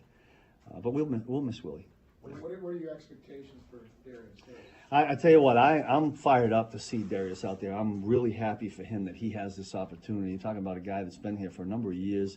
If you remember, the first year he was here, it was, you know, quote-unquote a redshirt year, right? Because it was a shoulder, I believe. And that's a long year to go through. And then came in, and he's just kind of done this continually as a player, earned himself a right to be on the roster this year. And he's one of those cerebral guys, so I'm really anxious to see what he can do. I mean, you wouldn't have kept him around if you didn't see something. Exactly. What did you see in him? He started, you know, the more he was in the system and the more he played in it, the more comfortable. And because he is a smart football player, he got faster and faster in his play because he's instinctive and, you know, he knows what he's doing now. Sometimes, and he doesn't have the speed that Willie has. But he can play fast because he knows exactly what he's doing. What did you, if you can recall in 19 when he was just watching in the classroom, what did you and maybe Brett see that said, okay, this is worth it as he went on? Yeah, I can remember his college tape. I mean, he had size and he played very well at that level in Tennessee where he was playing. But when we interviewed him, the football IQ was really high. And he had size, you know, so there's the potential in the size, and then the football IQ was already there, and that's what kind of attracted us to invest the year in him. And Brett's guys identified him, and I thought it was a real good move. You can't get enough of those guys. You guys picked up Watson to get the role over, you know, an early rounder guy in Joshua Williams, and that paid off. What led you maybe to that decision as training camp? Well, his play, you know, I mean, I've talked about this before. You got to earn where you are. I think y'all asked me about that. You all accused me about not playing rookies. Somebody did, yeah, right. But you got to earn it, right? And he earned it. He earned it, and he played pretty good for us last week. How thrilled were you to see the big play? Yeah, I was fired up about that. You know, Willie made a really good play on that. If you see him, he beats the back, and he kind of gets in the sight lane of the quarterback, which helped. And then for Jalen to react the way he did. The other guy that was really good, I mean, it was they went fast, no huddle, right? And we always get accused of not being ready. I'd say we were ready on that one, right? And part of it was what Justin Reed and Jalen did and communicating together, and Willie coming, forcing the quarterback to be off a little bit and get a big play. So it was huge. Specifically to that, though, on that play, I mean, what did you kind of learn about Nick and the entire defense and their ability to operate quickly in a scenario? I'll tell you, the Chargers challenge you with no huddles. They really do. A lot of teams are doing that now, right? And we practice it all the time. The only way we can really practice it is either with a scout team or in a walkthrough. And you can never simulate the way that happens on the field. So it's just rep after rep after rep after rep. And Nick yelling what it is, because I got to get it to him. And then he's got to get everybody to hear it and get lined up, and we did a good job on that. Have you gotten better at it? I think we have, yeah. I think we have. We're honing in on it. You can't play good defense if they've already beaten you pre-snap. We talk about it all the time. So we're always working it. I just don't know that you can get enough. I just don't know you can get the simulation until you get into the game. So maybe if we get a bunch of them early in the season, we'll be better toward the end. Couple more, Matt and Nate. A lot of new guys. Sam. I was looking at Matt. I'm sorry. Sorry, they used to call me when John Harbaugh and I worked together. It was I'd get called Harbs, he'd get called Spags all the time. So I know the feeling. Go ahead, Matt. Yeah. You guys have a lot of new guys on defense this year, and so far early in the year seems to be functioning pretty well. But I'm sure you've got a ton of things that you've identified. How would you just assess the overall product? Overall pretty good. We've harped on Dave and Donald and Brendan on the back end as coaches have harped on communicating visually and verbally. And again, you can't simulate it in practice, but it's more challenging for us here because that's when it's loudest. But we work hard at it, and I think the coaches done a good job conveying it to the players. Back to that point about simulation and getting ready, is it more gratifying because it was against an opponent that did it to you last year, and part of their thought process was, hey, we may have gotten. Yeah, I mean they do it against everybody. I mean that's part of their deal. But you're right. In the first game at home here a year ago, which I'm still not happy with because one of them was like a 2-point play, and you're supposed to have time. I still don't get that one. But there was one prior to that they kind of beat us quickly. And that one of those might have been that one that I didn't like the call that I made. I made a call that was a little bit more difficult to get lined up, and it should have been something a little bit more simpler. So we've tried to simplify it and hopefully got better at it. I know you've seen growth from young linebackers in Sigma College throughout your career, but is what Nick's doing right now, you consider that at pretty impressive, yeah. And it's funny, I'll tell you where he was very fortunate. For a year, he watched Anthony Hitchens. And Hitch did it as good as anybody. And I really feel like in this league, when rookies come in, part of the way they develop has a lot to do with the veterans in front of them. And I thought that's a great example. And I think Nick would have been at this level anyway, but I think he learned from a really good one. And he wanted to embrace it and learn it. And now he's operating for us really, really good. Thanks, everyone. Okay, appreciate it. Yep. All right, there's Steve Spagnuolo. Darius Harris will step in, as he said, and others will have to pick up the slack as well. You're listening to Sports Radio 810 WHB Kansas City. Top 10 all-time Spags presser. Really? I'm in. Holy cow, he said about the weather changing. And it's just a good press conference if you want to sit and listen to somebody who knows more about defense than any of us. Just make you a little smarter a little bit at a time. While being pretty lighthearted about it. I just love a Spags press. I've always wondered the part of like how loud it is at home and the defense is on the field and it's like, well, the offense can't communicate. Yeah, well, neither can the defense. Yeah. And he said right there, like they're trying to harp on the communication in the back end, visual and also verbal. And he said, but it's more challenging at home because of the noise. Here's Eric Bieniemy. Is doing well and still remaining safe during this day and age, but also too. Good afternoon as well. We're coming off a tough victory. Thought our guys played well. They played hard. We found a way to pull ourselves across the finish line. I normally say something else. If that comes up again, I'll say it like I normally say it. But other than that, getting ready for a tough opponent who has had some unfortunate luck the past 2 weeks, but we expect them to be at their best. With that said, I'm all ears. Coach, 2 snaps for Sky Moore in week 2.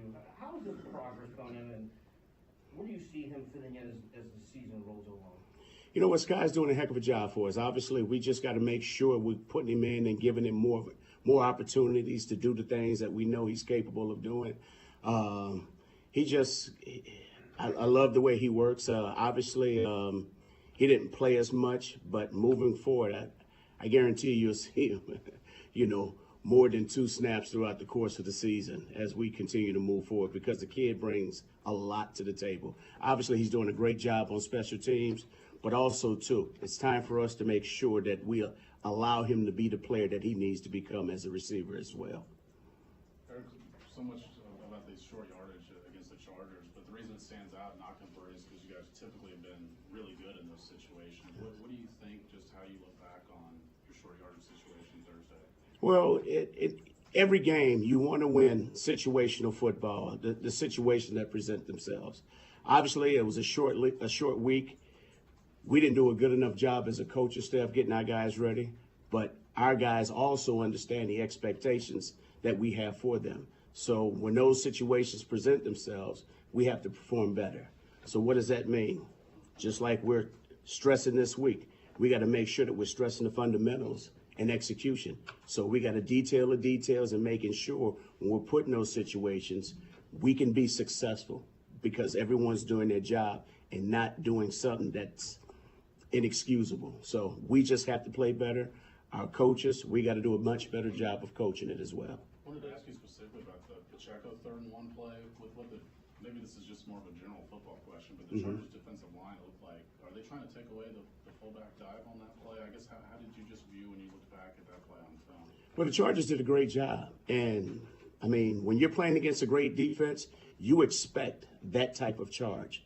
But on top of that, we expect our guys to go out and do their job and perform as well. So when it's all said and done, we have to make sure that our guys are on the same page and we're not making the mental errors to keeping us from achieving the goal. Our guys didn't perform up to par in that particular situation. But no fault in blaming our players. That falls right back on the coaching staff, and we'll be better this week. Clyde has come out of the games. It's pretty strong. What do you think has led him to get the start of the game? You know what? Clyde has done a heck of a job, and knock on wood, he's continuing. The thing that I love what he's bringing to the table is that his practice habits is basically transforming onto the game field. And he's doing a hell of a job of continuing to work hard and to strain the finish. Probably the first time in a while that he's had an off season where he can, train the entire off season. But on top of that, he's just been healthy. And so it's been great seeing him perform in practice. And those practice habits are transferring over to the field. So we're just excited for him. But on top of that, it's only week 2. We still got a lot of football and a lot of games ahead of us. Coach, we talked with Mahomes yesterday, who talked about the Colts defense. He said that they're pretty much stacked on every single level. You looking at the defense now, studying this week, what do you think stands out to you the most? I'll say this, just like I say each and every week, the game is won up front. Those guys got some studs up front. They got the kid, number 90. Obviously, they got Big Buckner as a 3 technique. They got Kwity Paye, and they got Yannick. Shaquille is obviously going to make his grand return this week. And then in the back end, they got a Pro Bowler that's playing at the nickel position, and they got Mr. Gilmore out there as well. And I'm not trying to disrespect any other players, but those are the guys that stand out, and they're doing a hell of a job. Obviously, they haven't had the best of luck for the past 2 weeks, but they're playing at home. This is going to be a rallying cry. And one thing, since we've been here, we know anytime we're going to anybody's home or if they're coming here, we're going to get their best. So we're expecting their best. We're expecting them to come out and play hard and play fast and perform up to par. Our guys got to make sure that we're ready more than anything. So I'm not concerned about them. I need to just make sure that our guys are ready to play a 60-minute sound football game. The Colts they were put in a tough spot last week. They had some turnovers and all that stuff. They didn't get to the quarterback last week. How much credit should Jacksonville get for keeping them away, or they just maybe not play up to their standard? Well, I thought Jacksonville did a heck of a job. I mean, in this league, on any given Sunday, any team can be beaten, and obviously that's been proven. But at the end of the day, Jacksonville played a better game than what the Indianapolis Colts did. I expect the Colts to be better because obviously they have a great head coach in Frank Wright. He's done a hell of a job. We've seen Gus. We know Gus. He's done an excellent job since he's been a defensive coordinator in this league. And so we expect them to come out and be better than what they have shown the previous 2 games. Looks like Leonard is in line to maybe make his season debut. Just how aware do your guys have to be of him at all times? Well, we have to be very aware. He's one of the most premier backers in this game. Since he's been in the league, I think he's led the league in punch-outs. So he's caused a lot of turnovers. He's made a lot of splash plays. He's a hell of a player. I mean, he's making his grand return. We just want to make sure that it's not too grand. Coach, in the first touchdown last week, obviously an incredible scramble. A lot of that is Patrick just being Patrick. But also, how much of that is what you guys practice in training camp working on the scramble drill? We practice the scramble drill a lot, and it's huge because you always want to make sure that we're giving the quarterback an opportunity to extend the play. So we keep our guys informed. There's certain hot areas that we want to press. when Pat's on the loose, and Pat does a great job. He has those radar eyes. I mean, he's like a pilot out there. He can locate guys, and then he just finds them. So our guys are programmed, and basically they understand the importance of staying alive and finding those hot spots so they can make a play as well. You've said before, every play is designed to go for a touchdown, but your expectations for a fullback dive might be different than a jet sweep on a 3rd and short.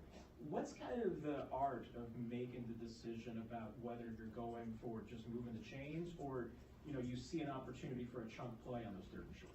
Well, and I'll say it again, every play is designed to go for a touchdown. In fact, Burt has scored on the 31 dive, on our dive play before. And also we've seen McCole score on a jet sweep. But what goes into it, you just want to try and take advantage of what the defense is giving you. And so there's really no hidden secrets. Obviously, we see everything that they do. They're seeing everything that we do, and we just basically try and go off of their tendencies. Okay, in this particular situation, we're expecting maybe they'll give us a certain look that we can take advantage of. So that's more than anything. And then at the end of the day, we just have to perform, because if everybody's doing their job, we're giving ourselves the best chance of being successful. And then that particular play, when called upon, a player who the ball is placed in hands, they have to make a play. So we just got to be better. We got to execute with great attention to details, and we got to be accountable by playing sound football. Thank you. All right, there's Eric Bieniemy. We'll hear from Dave Merritt and Brendan Daly, and also we will hear from Matt Nagy. But didn't perform on those short yardage situations, but said that's on the coaches, that they have to be better. Talked a number of times about how they expect the Colts to be really good this weekend and be better than what they've shown. The EBO-meter, 2 end of the days, 2 I'll say this is, 2 heck of us, and 3 hell of us. But an explicitly non-explicit drag ourselves across the finish line. That's right. Instead of saying drag your ass across that finish line. That's exactly right. So 1 PG point for EB today. He changed it up, just a PG for EB. That's right. Changed up just a little bit. But yeah, so we'll see what they end up doing against the Colts this weekend. And yes, Shaq Leonard is going to be making, looks like, his season debut. Dave Merritt at the podium. Oh, I tell you, I was so proud of him. And at the same time, I know how hard the young man has worked. And to be able to step in there as a 7th-round pick and step in for Trent McDuffie and be able to make that play for us, I was thrilled, like a father watching his son return something in Pop Warner football. So it was awesome seeing that. Dave, do you remember when you saw in Jalen something that led you to believe he wasn't going to be your typical 7th-round pick? I do. We were practicing in the indoor stadium up at training camp, and just one day I said, you know what, I'm just going to throw him out with the ones and see if he can go and hold his own. And threw him at left corner. He got in a fight. That's when I knew that, okay, he may have a little something. Then he covered another guy, and he covered another guy, and made 2 plays on the ball. So at that point in time, I knew that this kid had no fear in him.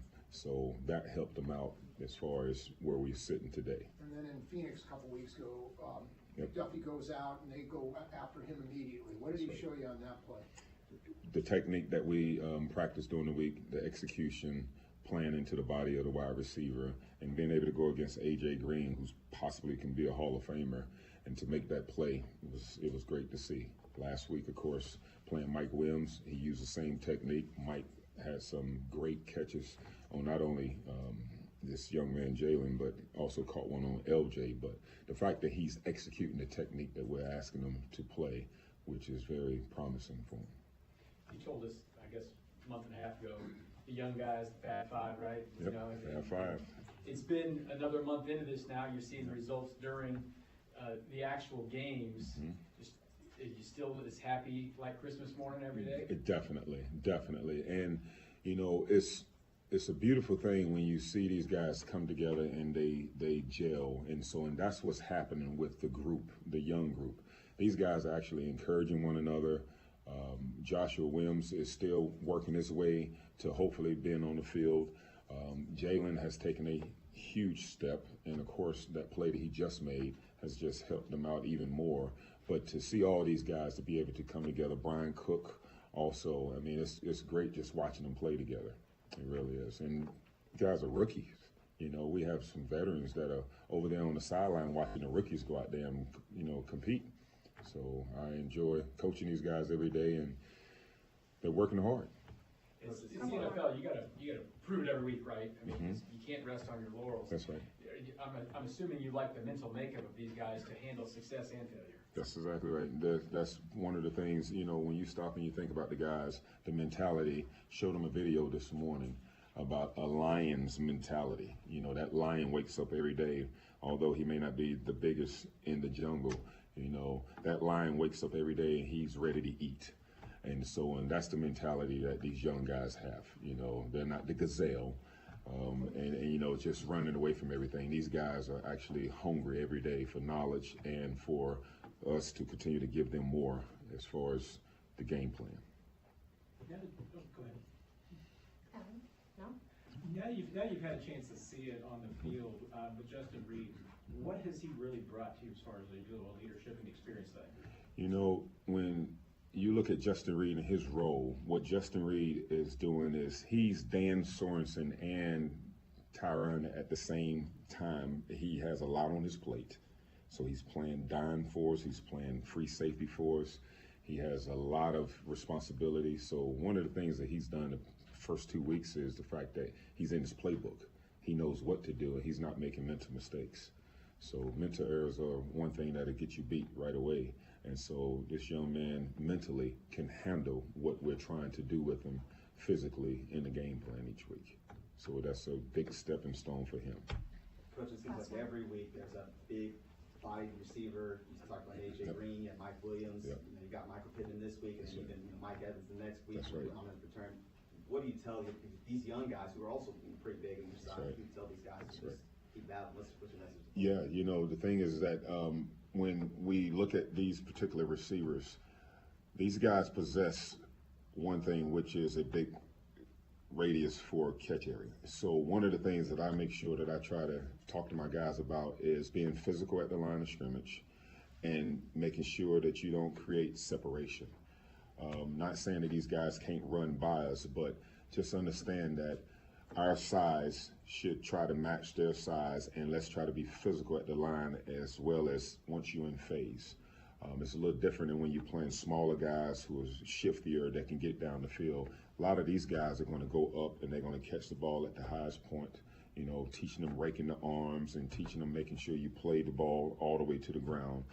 Those are the things, those are the techniques that we're working. And so, but again, not to take away from the speed of these big guys, but let's get into their bodies and try to stay close with them. And that's one of the things that Watson is doing. Thanks, everyone. All right, thank you. Thank you, Coach. All right, there's Dave Merritt, defensive backs coach. We'll hear from Brendan Daly and then Matt Nagy as well. I loved it. It was like a father watching his son score a touchdown in Pop Warner and Pee Wee League by watching Jalen Watson score that, and said he first got an idea that Watson was kind of that dude when he put him in with the ones in training camp, and he immediately got in a fight. And then went and, covered somebody else, and then covered the next guy, and said, okay, we might actually have something here with this Jalen Watson guy. And then an interesting point about Justin Reed saying he's Dan Sorensen and Tyrann Mathieu in his role and what he's expected to do on the field. He's combining that role, and he has to combine that role mentally as well, and said that he's not made a mental mistake yet, which is very fascinating. Here's Brendan Daly. For this week and for the role he's going to have, what do you see in him? And, how valuable is that versatility that he can play multiple spots for you? It's big. Darius done a great job over the time of his career here, just learning and continuing to improve each and every day. I would say that the one thing that has impressed me is what he's done from a mental standpoint, particularly in his ability to communicate, his ability to run the defense, his knowledge of all of the calls, all of the communication has helped him in terms of being able to adjust to different positions. We've asked him to do a little bit more of that as, he's gotten into his second and third year here. I think it's served him well, and hopefully it's going to continue to serve him well. Obviously, it's a monstrous challenge to go tackle Jonathan Taylor. This is not an easy thing. What have you seen from him so far this year? And what are you kind of expectations for your guys to get him to the ground? Yeah, he's a really good back. He's got a nice mix of power, a physical running style, but he's got elite speed. He's got elite burst. He's an impressive football player. I would say, you can't let him build speed. That's one of the things. If he's able to get downhill on a 45-degree angle and not break stride, man, it is a tough play to make. We got to build a wall up front with the defensive line, with the linebackers. We've got to eliminate space in the front and not let it get started would be the first thing. When he does, we've got to tackle well. We've got to do a good job of having a low target on those tackles. We've got to deal with his stiff arm, and we got to get multiple people there. He runs with a really aggressive and hard style. You're not going to have Willie here for a month, right? And, he's talked to us before about kind of getting his mental stuff right and everything, and now he's going to have to deal with this and not being around here. When in the hierarchy of talking to players and stuff like that, when you're the linebackers coach, you're around these guys a little more than others. How much do you have to kind of keep your eye on someone like him to make sure he's doing okay outside of the football part? Because it's unending, the work you have to do here about football. Yeah. How much have you paid more attention now to things like that mental side of it for some of these guys? Well, I think that's a big piece of it, right? Like, as a person, your whole life is tied together, right? And if some part of it is out of whack, whether it's the family situation, whether it's a personal situation, whether it's a health issue, it's going to affect your job. And it doesn't matter what profession you have. At some point in time, it comes into play. And so that is an important factor, and not just with him specifically, but with everybody. And each guy is different. You do try to keep your pulse on it. It is difficult because we get isolated as coaches here in the building. And even, we don't get out and see or feel kind of what's going on in the community or even in the media or social media at times that maybe players feel a little bit more than we do.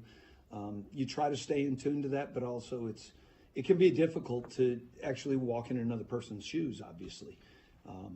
So you try to build those relationships so that the players are open, they're honest, they're willing to talk. You do start to sense when there's something going on. And hopefully when that does come up, you're at a place where you can have a conversation that's honest about it.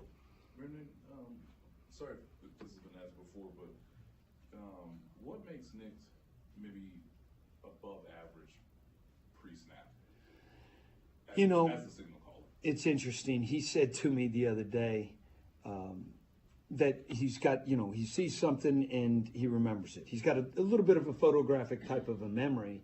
And when he said that, my comment back to him was, after being around you for a while, that's not an overstatement. Like, he does. He's very, very quick to learn, understand. You tell him something once and he's got it. And so that translates onto the field for him. And he does a good job with pre-snap keys. He does a good job with communication to the people around him in terms of anticipating things. It's an asset, without a doubt. Coach, I want to go back to Willie just a little bit. We know he's out, but what do you feel like you're missing the most without him on the field? I understand it's next man up, but obviously he does have the gap. Yeah, it does. The first thing I noticed, we're not on the field necessarily yet, but you notice him not being in the building, you notice, his smile. You notice his energy. You feel that. We'll see. That remains to be seen when we get out on the field. I've got great confidence in Darius and Elijah and Leo and the rest of that room, Jack Cochran, to come in and play well, We'll see. That remains to be seen. I think I've got all the confidence in the world. Those guys are going to step up and play well for us.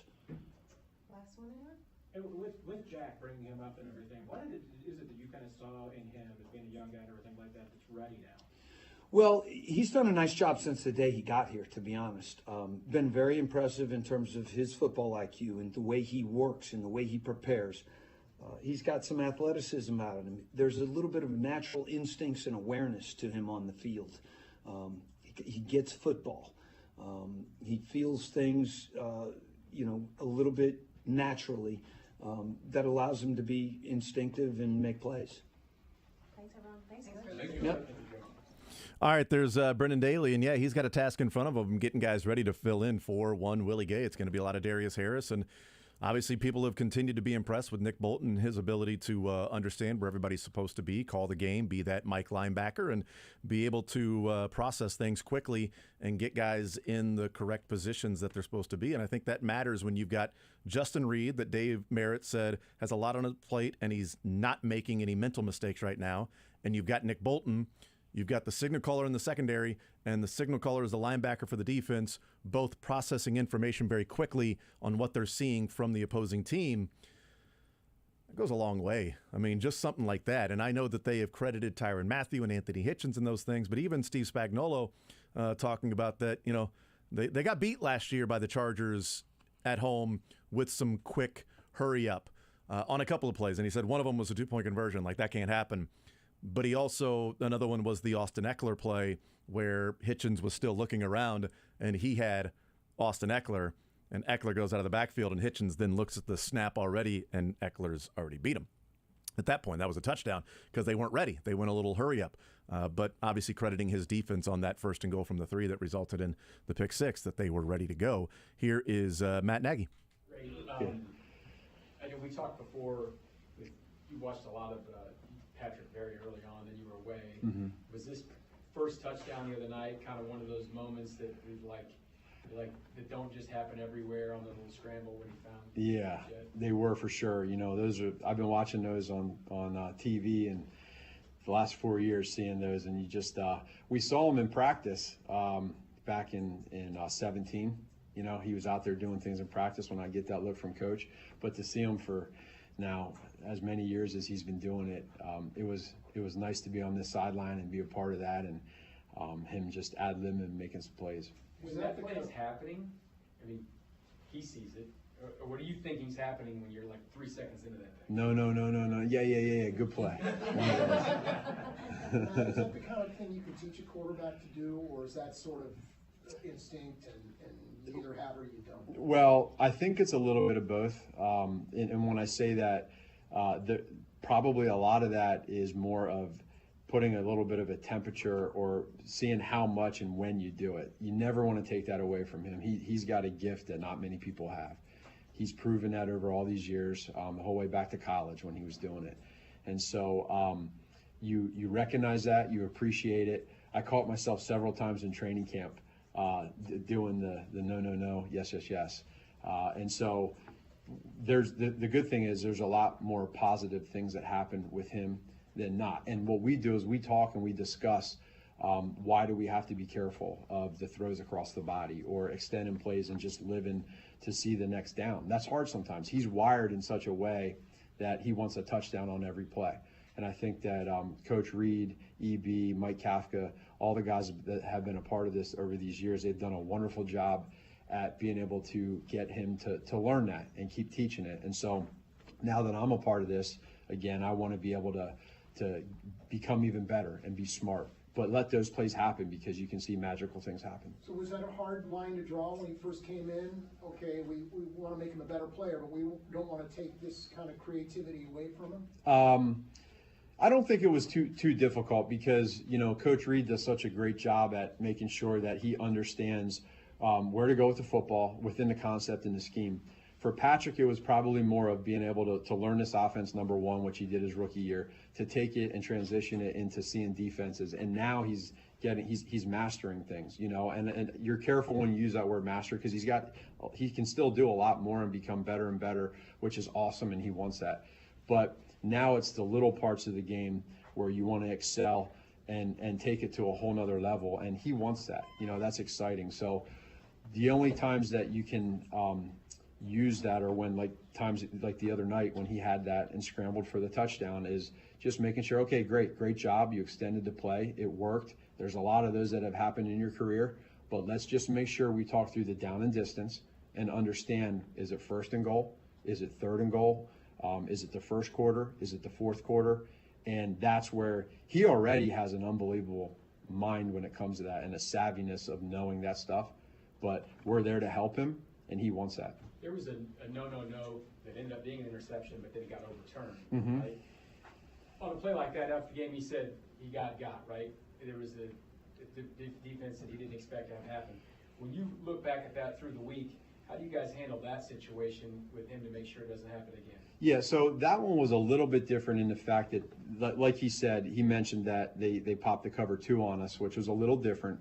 And I think it was almost like just as the ball was being released, he saw that and felt that, versus the scramble around, what's going to happen deal. That will happen in this league. There's great defensive coordinators and great players that can trick you coverage-wise. So he wasn't necessarily wrong with his eyes. It was just more so the decision. And those happen probably for everybody in this league more than we think, and it's just trying to reduce those. And did you look at much of what the Chargers, I assume so, much of what the Chargers did to him last year, and was that a different wrinkle than even popped on the other 2 games?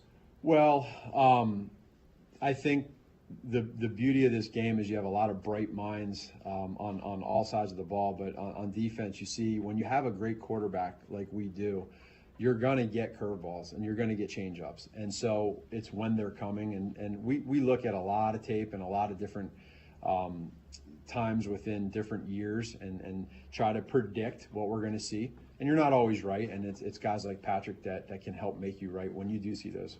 But it's always like you feel like every game you see something maybe that you didn't see on that specific coordinator call. Yeah, there's especially early in the season, you'll see some unscouted looks. So you just got to be able to make adjustments and then let the guys go out there and play within the system. Patrick, obviously, I mean, we've seen it. I mean, he's great from week 1 to Super Bowl. But on September, he seems like he's on a different level than any other quarterback. The numbers back that up. Anything you can put your finger on why the first quarter of the season he just seems to be at that level? Not necessarily, other than I think, this kid is just so entrenched in loving this game that it's now him to learn. He has so much passion for it that it never stops. And, it's about making adjustments for us as coaches, him as a player. But I don't necessarily think there's anything to it other than just making sure that we worry about this year and where he's at with his just his focus and every week there's always new defensive coordinators that might try to throw a different wrinkle at him, whether it's blitzes or a coverage scheme. But he's pretty locked in right now, and he's in a great place. And I think it's our job as coaches and players around him to keep it there. But it starts with him. He comes in every day to the meetings, to practices, and it's just he brings the same level of energy. He never has a bad day, and if he does, he doesn't show it. Last two. When you get like 9 and 10 days to prepare for a game because of the caliber of quarterback you have and obviously the collective offensive minds, does that give you maybe more creative freedom to come up with new concepts, new plays? It certainly gives you more time, but and for Coach Reed and the staff that was here that has gone to the Super Bowl a couple times and has gone as far as they have in the playoffs, you realize that you do have to, when you have that extra time, you have to be careful of trying to overload and do too much because it can sometimes become something that can bog you down. So I think Coach does a phenomenal job of actually using that time to make sure we stay on the same schedule and even sometimes be done with our game plan sooner than waiting to have a normal week. And for me personally, to see that be done as a head coach was pretty neat. Last one, Haley.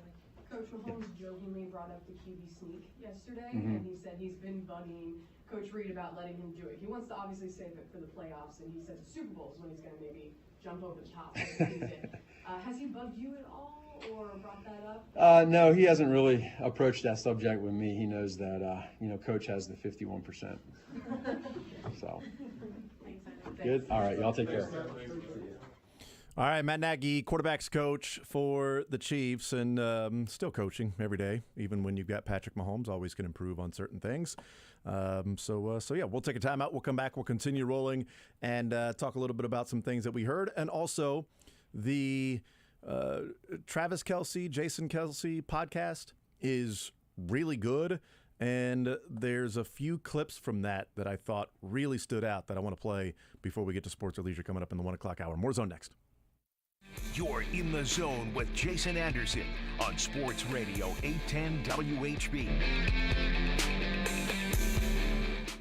Join Sports Radio 810 and Miller Lite for the free In Vivo concert featuring Oza Motley on Saturday, September 24th at KC Live in the Power and Light District. The free concert...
The Zone with Jason Anderson. Hardman, or as Booger would say, Hardiman, or because I like getting names pronounced correctly, by the way, so anybody that doesn't pronounce it correctly on my bleep list. A few moments later. Derek Robinson, things like that. Who's Derek Robinson? Is he DeMarcus Robinson's brother? Yeah, the Royals player, Derek Robinson, the old Royals player, Derek Robinson. Big fan of his. Weekdays from 10 to 2 on Sports Radio 810 WHB.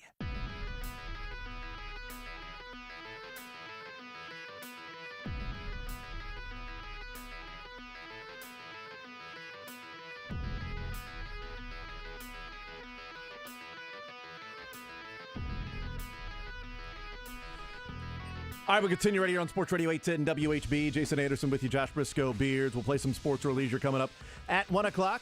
Opportunity to win $25 to Johnny's Tavern. It is yours if you win sports or leisure. That is at 1 o'clock, and the number for that is 913-381-810, letting you know that ahead of time. Heard from all the coaches out there at Arrowhead Stadium. I want to hear from Travis Kelce and Jason Kelce as well, as they have their new podcast that is pretty good, by the way. I've enjoyed it. Haven't listened to every single one, but called the New Heights with Jason and Travis Kelce, and they say some stuff in there. They curse sometimes as well, so we've had to beep out some of those curse words. But here's Travis Kelce talking about the body slam power bomb from Derwin James against the Chargers, from Jason Kelce and Travis Kelce together talking about what took place and Kelce's reaction and all of that stuff. Take a listen. We got to start with really what gave us some SportsCenter love in the first place. How did it feel when Derwin James absolutely, power bombed the out of you on national television? Well, it's not my first time getting power bombed, so that's right. I used to power bomb you all the time growing up. You actually put me through the wooden floor in our living room. I forgot about that. No, I remember it. The feeling of knowing that Dad and Mom are going to come home to a hole in the floor was not the best feeling in the world. And obviously, we were talking about it last week. Derwin is he's an OG in the game, man. He's one of the best safeties. I think he's the best safety all around.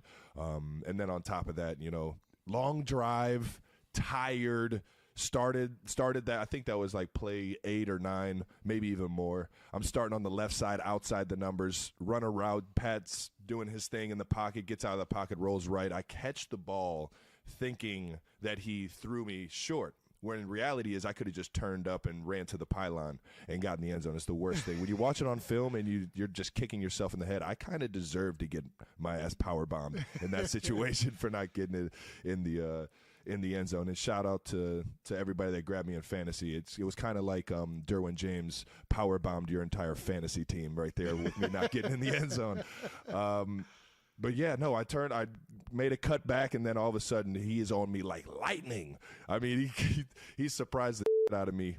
Lower man always wins in football. When I felt him wrap his arms around my legs, there's that moment. That moment. I'm chuckling in my mind. I'm like, this is not about to end well for me right now. Yep, I'm going up. What goes up must come down. And the body slam was funny, but what was even more comical is the fact that he asked me after the play or after that drive. He's like, bro, you good? What a great guy, man. Yeah, what a great guy. Solid dude.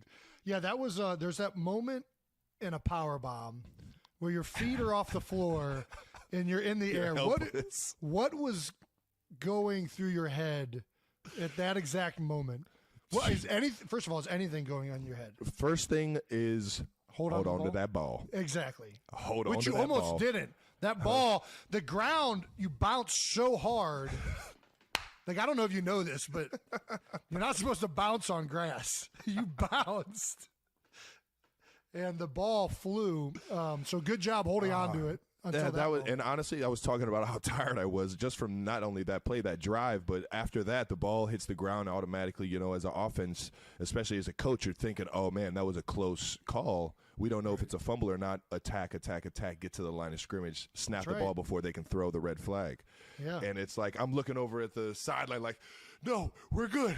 We don't need to hurry up. Tempo. We're good. I got us. Held on to it. Huddle. To the Can I get some water? Sub one play. Can I get one play? We got a fresh set of downs here. Can I get off the field?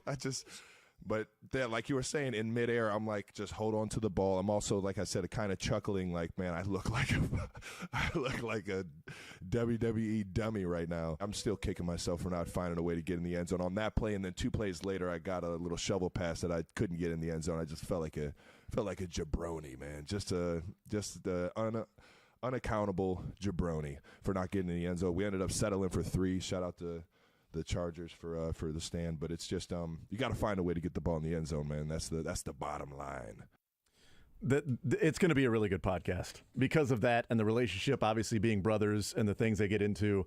I didn't realize until he said that. I went back and watched the All-22. He's right. If he just turned up and ran, he scores. There's one guy in the end zone over there, and I think Juju is blocking him. It's toast. He cuts back inside to where all of the Chargers players were.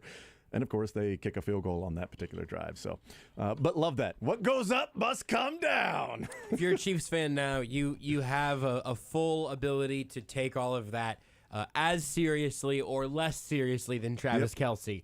I have seen a lot of Chiefs Twitter take a lot of that more seriously than Travis Kelce did while he talked about it, laughed through it, and then called Derwin James a great guy. Yes. Things are okay, everybody. You good, bro? I just power bombed you. You good? We'll take a timeout. We'll come back. We'll continue rolling. More Zone next. Want to see more of The Zone? Watch the show live on the Sports Radio 810 WHB Facebook, Twitter, YouTube, and Twitch.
The Zone with Jason Anderson. Sony Michel signing with the Chargers after being released by the Dolphins. Vizio Michel is heading to the Raiders. Good. You deserve that. Weekdays from 10 to 2 on Sports Radio 810 WHB. All right, wrapping up this hour. A couple more clips of Travis Kelce and Jason Kelce. Let's hear this one. This is about 4.5 minutes long. Let's go ahead and...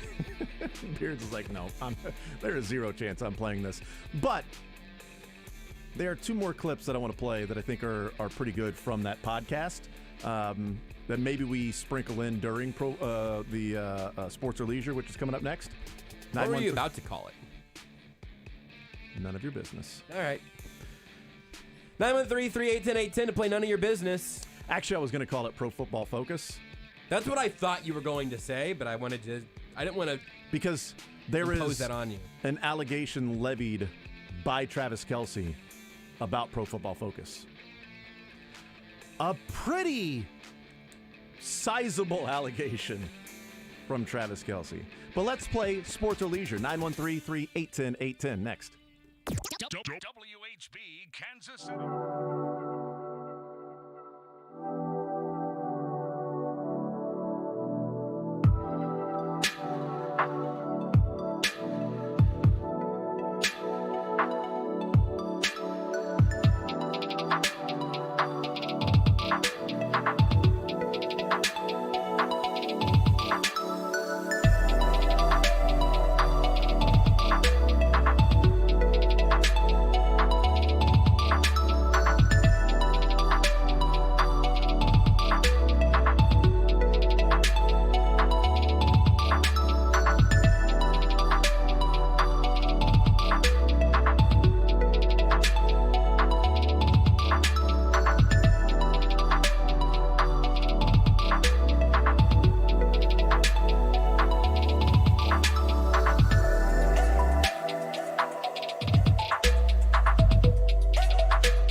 to sports, but nothing wrong with a little leisure time. Why not both? You're going to have a heart attack by the time you're 40 if you don't learn to relax. It's time for sports or leisure on The Zone with Jason Anderson.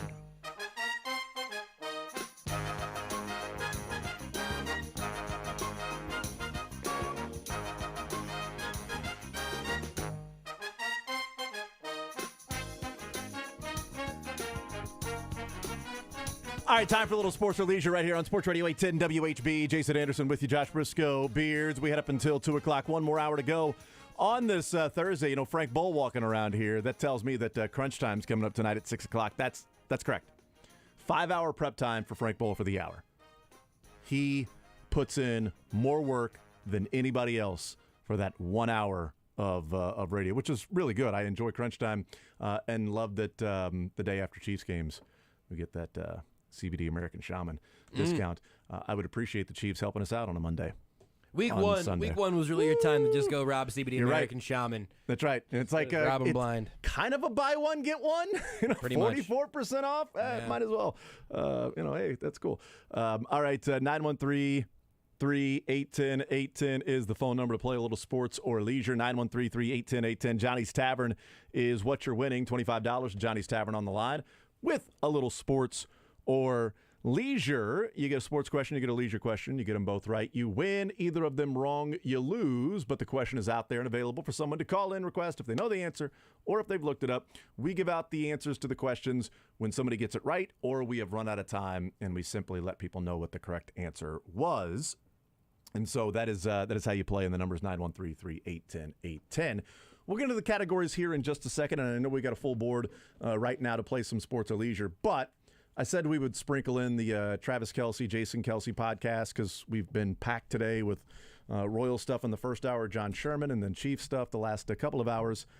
I want to hear Travis Kelce and Jason Kelce talking about coaching leadership.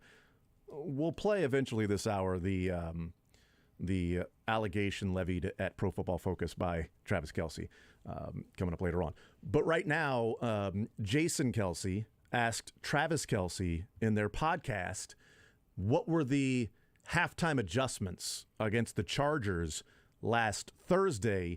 Starts off with that, and then it gets into Andy Reid, and it ends with a really funny clip from Travis Kelce. Take a listen. It wasn't as much as necessarily wake up, but it was like, hey, the defense is playing their tail off. Let's go ahead and match that energy. Let's go ahead and match that success. And put this entire game together here. And that's where he's the best, man. That's where he's the absolute best. Everybody respects the hell out of him because of just the guy he is, the leader he is, how, he's not smoke and mirrors. What you get is Coach Reid every single day. And you can respect that. And, in moments like that, we can rally behind that guy. And that's something that, I've been so fortunate to have out here in Kansas City is the ultimate leader at the top to be able to get the guys going and get everybody refocused. When he gives that look, you better, tie them laces up a little tighter, buckle that chin strap up a little bit more because, we got to get this going. Yeah, it's one of the things that I always loved about Andy was, there's something about like stoicism and about a coach or a man being unwavering in his like where he's at, you know what I mean? Like at no time is he giving you some, like some falsehood, right? Or he's not trying to say something just because something needs to be said. You know what I mean? If he's saying something, it's for a reason and it has a purpose. And when he gives you that look, he's looking at you for a specific reason. So it hits that much harder. It's not, words only go so far, right? And that's why, Andy, I wouldn't classify him as this conventionally tough talking individual as a coach, right? But he's very mentally tough. He's very dialed in and focused and methodical in his thinking. That's a toughness that I think is more important in football. Now, I'm not discrediting. I love Andy doesn't say he'll kick your ass, but he's got that look on his face like you can around and find out. F around and find out. It is interesting because you see it on the sideline when guys run back to the sideline after a possession or defensively or something where he kind of looks at them you know, and Jason and Travis saying, there's that look. And you don't need words at that. It hits harder because when you get that look, you know that Andy is messed up or is mad that you have messed up. And then Travis saying, yeah, he doesn't say anything, but that look is, okay, I'll whoop you, but, F around and find out. I'd be ready to see one of those T-shirts hit the shelves. Anybody wants to make a bleep around and find out. Andy Reid staring at somebody? Yeah. Just like you do the text in a circle around like a caricature of Andy Reid. You know, just bleep around and find out. I think that's ready to go for the most part. I think just get to and find out, man. Get the production chain moving on that. F around and find out is what Andy Reid's saying to his players. So we got another clip that we'll play from that podcast. It's an enjoyable one with the Kelsey brothers. All right, 913-381-810. Let's get into the categories here for sports or leisure. On the sports side, we're only like a couple weeks removed from the season opener for the Chiefs. So we've got Chiefs season opener questions still. It's been less than a week for the Chiefs and Chargers. So we got Chiefs and Chargers questions. Players that played for both of them. Yeah, and we may see this category again later on down the line. We've got NFL general. We've got college football. And then we've got Major League Baseball and Royals rookies questions. What about on the leisure side, Josh? We got a few mainstays. We've got your relatively challenging Marvel questions. We have your commonly misspelled words spelling bee. We have a rejuvenated 4th grade U.S. history category. And the debut of Trivia Indiana. Trivindiana? Which is trivia about the state of Indiana in light, of course, of Chiefs-Colts on Sunday. Trivin Diana. I think I'm going to try to say it a different way every time, but it's Indiana trivia. It's a portmanteau. Trivindi. Anna? Trivindiana. Trivindian. I think is the way that I'm going to try to say it, but don't hold me to it. Triviandana. Triviandana. All right, those are the categories. I'm ready to go. What about you, Josh? You good? Yeah, I'm ready to go. Okay, Beers ready to go? Yeah, sure. All right, very good. Sonny leads us off here on Sports Radio 810 WHB. Sonny, go right ahead. Sports or leisure, what side would you like to start with, sir? Well, before I start, 2 quick notes. One, I'm a 2-time champion in sports and leisure, so I'm back to reclaim my throne here. Love it. And 2, this one's for Josh Brisco. I still get dirty looks from my wife because when she was in labor with our 3-year-old son, instead of being a great husband and being by her side to make sure she gets through labor okay, I was too busy streaming your live afternoon show at that time. So. Wow, ESPN Kansas City days almost ruined your marriage, your fatherhood. I appreciate that very much, Sonny. That's huge. Thank you. I'm still standing, but, I have to sleep with one eye open around her when I mention that. So, with all that being said, let the king get his throne back. I will start on the sports side. Let's hit it with the NFL general questions. Great. That still seems like a bad decision. No, great tough priorities, decision-making at that Incredible time. priorities. All right, NFL for you. You know what? Tua had the big day on Sunday in the comeback win against the Ravens. He became the second youngest player since 1950 to throw for at least 450 yards and at least 6 touchdowns in a game. Who is the youngest?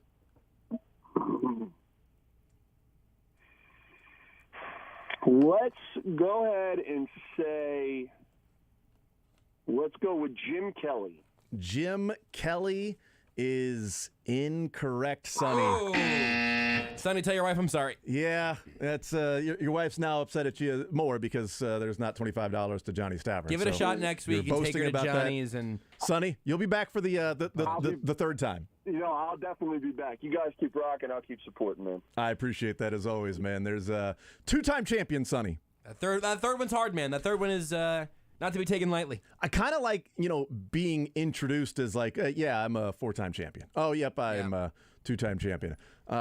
Actually, this is Daniel LaRusso. He is a 2-time All-Valley champion, along with Johnny Lawrence, also All-Valley tournament champion. Love Bruce Lee movies. I got that one. Right? I mean, totally. You got to love that.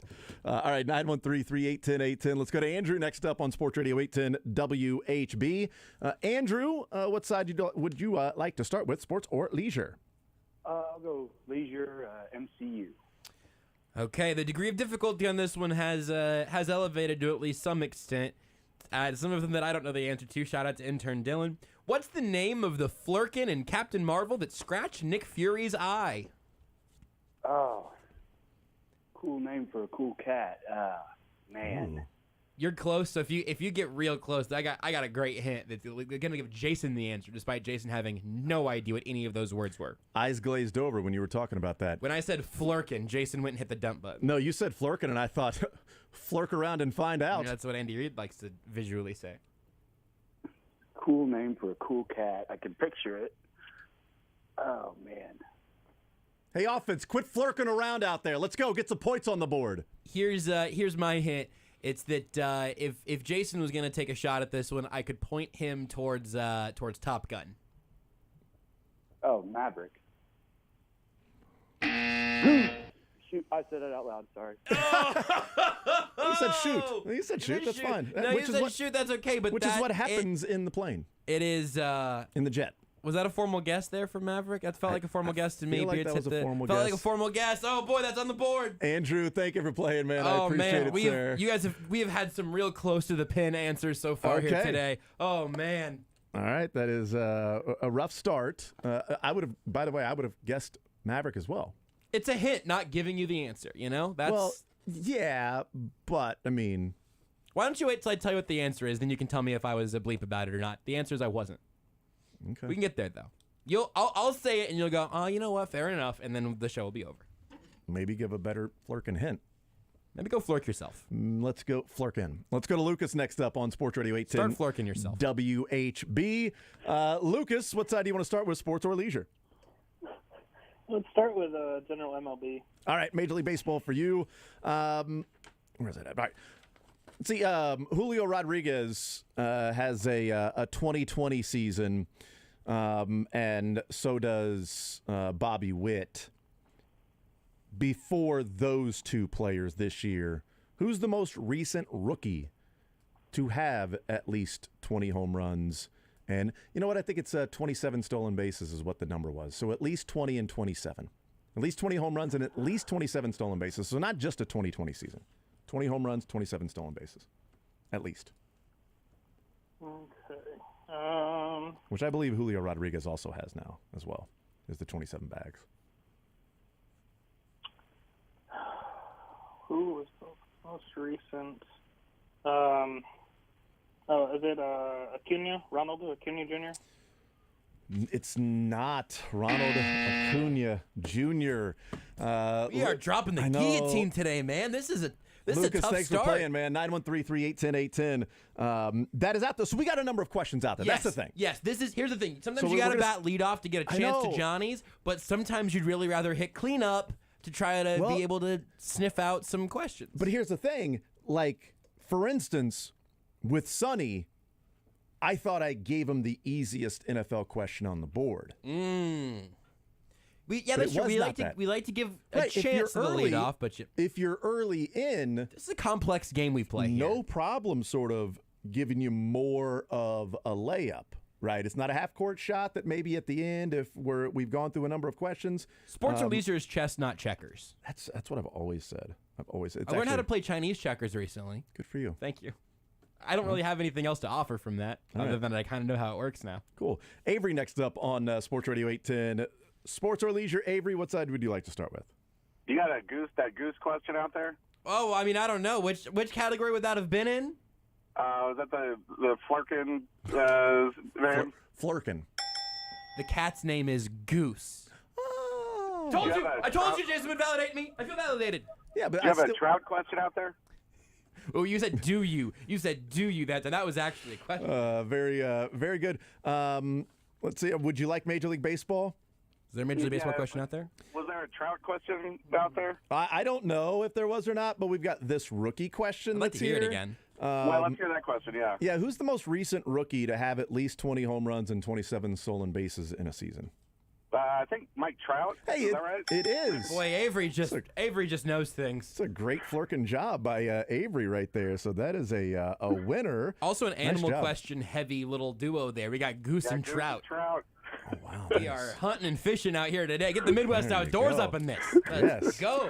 Got a little good work, Avery. Surf and fly. That's what we got there. Surf and flirk. Surf and flirk. All right, Avery, we'll put you on hold to get your information. God, that was right there for the day. It was set up on a platter. Sometimes I got to pick that up for you. You know, you can't always be on your game. It's hard being this funny all the time. Not surf and turf, but it's surf and flirk. Air.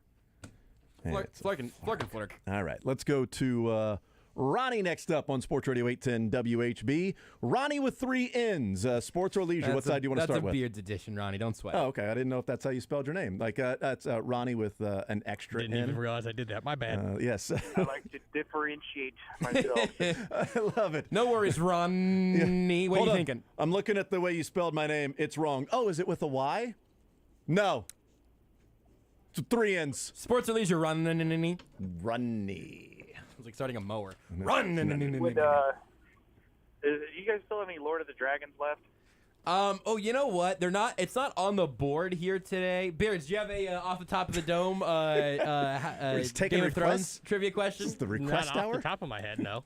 All right, go sports first. You guys, tell you what, Ronnie, you get a sports question first. Beards, you have that long to come up with a Game of Thrones question. You guys got a Rolling Stones question? You know what, Drake? Get on in here. We're a jukebox. I like get really bad ADD while I'm waiting, and you read off the category. All good. All good, man. So this show doesn't really have a very high tolerance for people who don't stay focused. What was that? Sorry. Chiefs Chargers, and what was anything involving the Royals, I think. Yeah, so there was Royals rookies, and then there was Chiefs Chargers. There was Chiefs season openers. There was general NFL and Chiefs season openers again. Chiefs season openers. Oh, great. Not like Lynn Dawson era. Yeah, like Lynn Dawson or not like Lynn Dawson? Not Lynn Dawson era. Okay, great. Let's see. So this is not the Lynn Dawson era. The same player holds the Chiefs' record for rushing yards and also rushing touchdowns in a season opener. 2 different years. 1 year, he had a game in which he now holds the record for most rushing yards in a season opener. And another year, he has the record for most rushing touchdowns in a season opener. Same fella. Was this one we just had the touchdown question on? I feel like there was a non-running back touchdown where it was Tyreek and Sammy Watkins. And I say that because this running back had 4 touchdowns in a game. That's why I had to say non-running backs to have 3 touchdowns in a game. Because any hints on the coaching? Well, that would give it away. I'm trying to think if there's any further hints I can be given. It's since Lynn Dawson and before Andy Reid. Oh, okay. Well,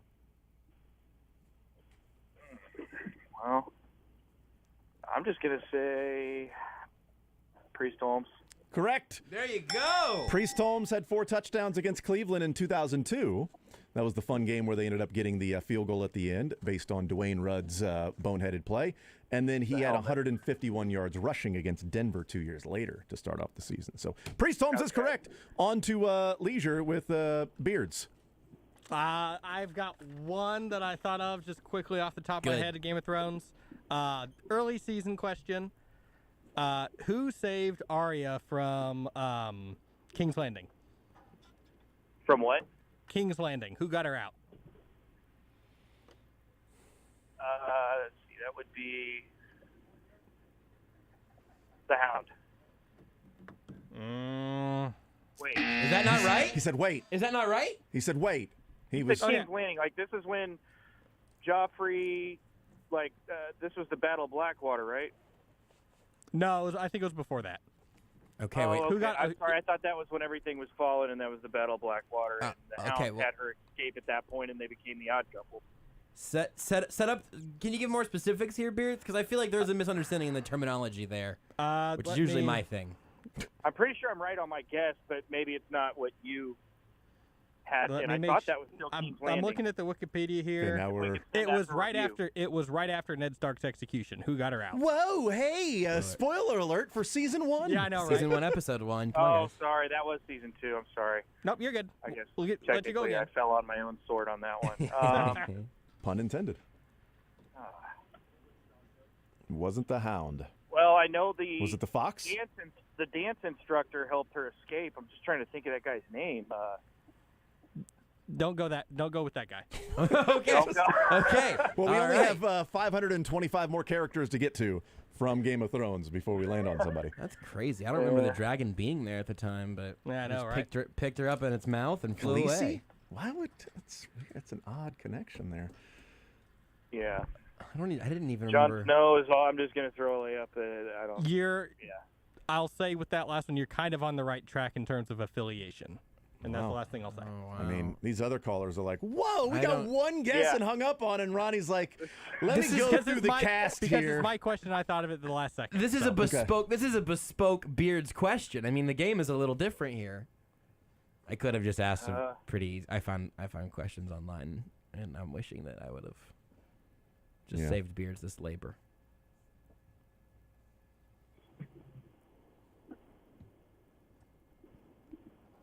Throw one more one more Valerian blade.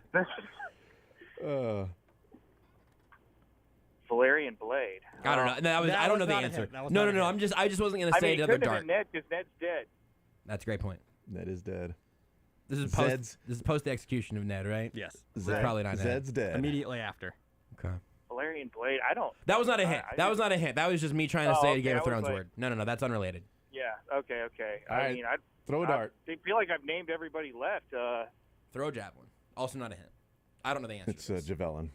That's thank you. Throw a dart.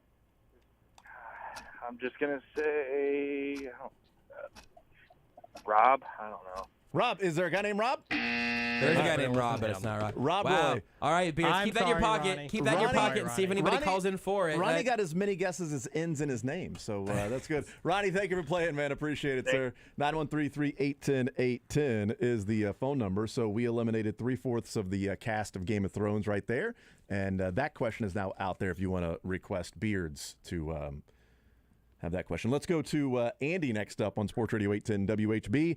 Andy, sports or leisure, what side do you want to start with, man?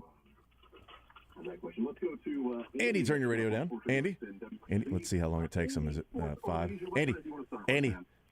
Andy, radio down. Nope, he just said sports. He did just say now said sports. Andy, radio down.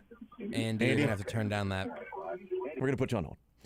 Let's go to John next up on Sports Radio 810 WHB. Hey, tell Andy to turn that radio down. He probably hears it now. Yeah. John, sports or leisure, what side do you want to start with, sir? Oh, I'll go sports. All right, we got Chiefs season openers, we got Chiefs and Chargers, we got NFL, we got Royals rookies, we got college football, we got Major League Baseball. What are you thinking? I'll try Royals rookies. All right, Royals rookies for you. 9 times a Royals rookie pitcher has had at least 10 wins in a season. It's only happened twice since 1990. Name either of the two pitchers to record at least 10 wins as a rookie. Man. Now, it doesn't mean that it's like, since 1990, therefore it's like early 90s. It's just that, that's the last time that capped off like the string of like having different years where you had rookies get at least 10 wins. That's when it went cold. So 2 guys. And at you're least saying 10 in the wins. last 32 years, it's only happened twice. Yep. That is an absolutely embarrassing statistic for the Royals. No, but they've developed pitchers. It's not a big deal. They've been, Yeah. There's one thing they're known for is developing pitchers. Rookies to get at least 10 wins. It's the currency of the That's sport. right. Rookies to get at least 10 wins in a season. Oh, man. Either of the pitchers. I'll tell you this. Both of them are Dayton Moore era. Oh, are they? I was actually getting ready to say there's no way it's in the last 10 or 15 years. It has been in the last 15 years. Yeah. First one was 15 years ago of the two. It's Jackson Kowar and who else? And they're not 10 home runs in their one start. My mind's going Ventura and Duffy just because I know those are two of the better or only. I'll tell you what, one of those is correct. Oh. One of those is correct. The other one is the Hound. The other one is man. Jon Snow. The other one is what? No, Don't worry about it. No, don't worry about it. Something stupid from a This previous is tough question. because sometimes we give real hints when you're thinking, and I sometimes know. we're just filling airtime. Yeah. And it's really on you to discern if we're bull bleeping or if there's a real nugget of gold in there. Danny Duffy, Yordano Ventura. One of those is correct. I'm kind of surprised either one of those are actually correct. I feel like they were both relievers when they first came along. You would think, since Ned Yost put him in the game as a reliever in the wild card game, but no, actually he had at least 10 wins that year. Oh, wait, did I give a pretty good hint? Okay, well, it's Ventura then. What? Well done. Giordano had 14 wins as a rookie. Giordano did 14. The other player, Brian Bannister with 12 in 2007. Wow. Brian Bannister with 12 in 2007.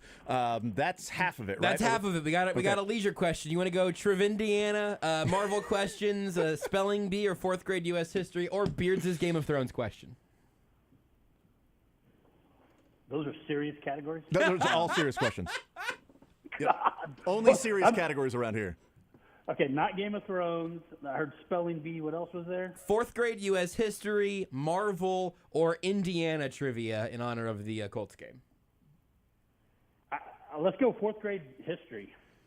Okay, I'm afraid no one's going to take any Trivindiana. The Statue of Liberty was a gift to the U.S. from which country? France. Boom. No hesitation. Nice job. No Nice hesitation. job. Layup for John. We'll put you on hold, sir. Congratulations. Get your information. We got another winner there. We'll take a timeout. We'll come back. We'll continue rolling. On the other side, France. We will France. Come on. On the other side, I'm surprised the Statue of Liberty isn't waving a white flag. On the other side, we will play the clip of Travis Kelce throwing a very serious allegation at Pro Football Focus and get back into playing some sports or leisure. I know we got a full board, so we'll try to get back into as many as we can. 913-381-810-810. More Zone next. Follow the show on Twitter at J810Anderson, at JB Briscoe, at Beards McFly, and at Sports Radio 810.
The Zone with Jason Anderson. I do want to weigh in on this, too, as all joking aside. Those were jokes. Didn't result in laughs, but it was an attempt. Weekdays from 10 to 2 on Sports Radio 810 WHB. All right, we continue right here on Sports Radio 810 WHB, 913-381-1010, playing some sports or leisure. If you're on hold right now, you will play sports or leisure. Some have been holding for a little bit of time, and we appreciate that. 913-381-1010, $25 at Johnny's Tavern is on the line. We've given away a couple to some winners so far. I say hold on because I want to play this clip before the show is over. And it's a clip from the podcast, the New Heights podcast with Travis Kelce and Jason Kelce. And it's about Pro Football Focus and Patrick Mahomes talking about a Pro Football Focus grade. And it's always interesting to hear what NFL players may think of something like that. So we'll play this clip and then go right back into playing some sports or leisure. But it's a pretty hefty allegation from Travis Kelce towards PFF. This is about 3 minutes or so. So take a listen to these two NFL players weighing in on what they believe about Pro Football Focus and their grading system. Mahomes in the postgame talked about his PFF ranking, which I don't know what it is. Is that something you guys talk about often in Kansas City? No. Do you think PFF gets it right? I don't know. Who's Tough topic. Yeah, I mean, everybody. The thing is that these PFF graders they're grading off of what they think the play should be, right?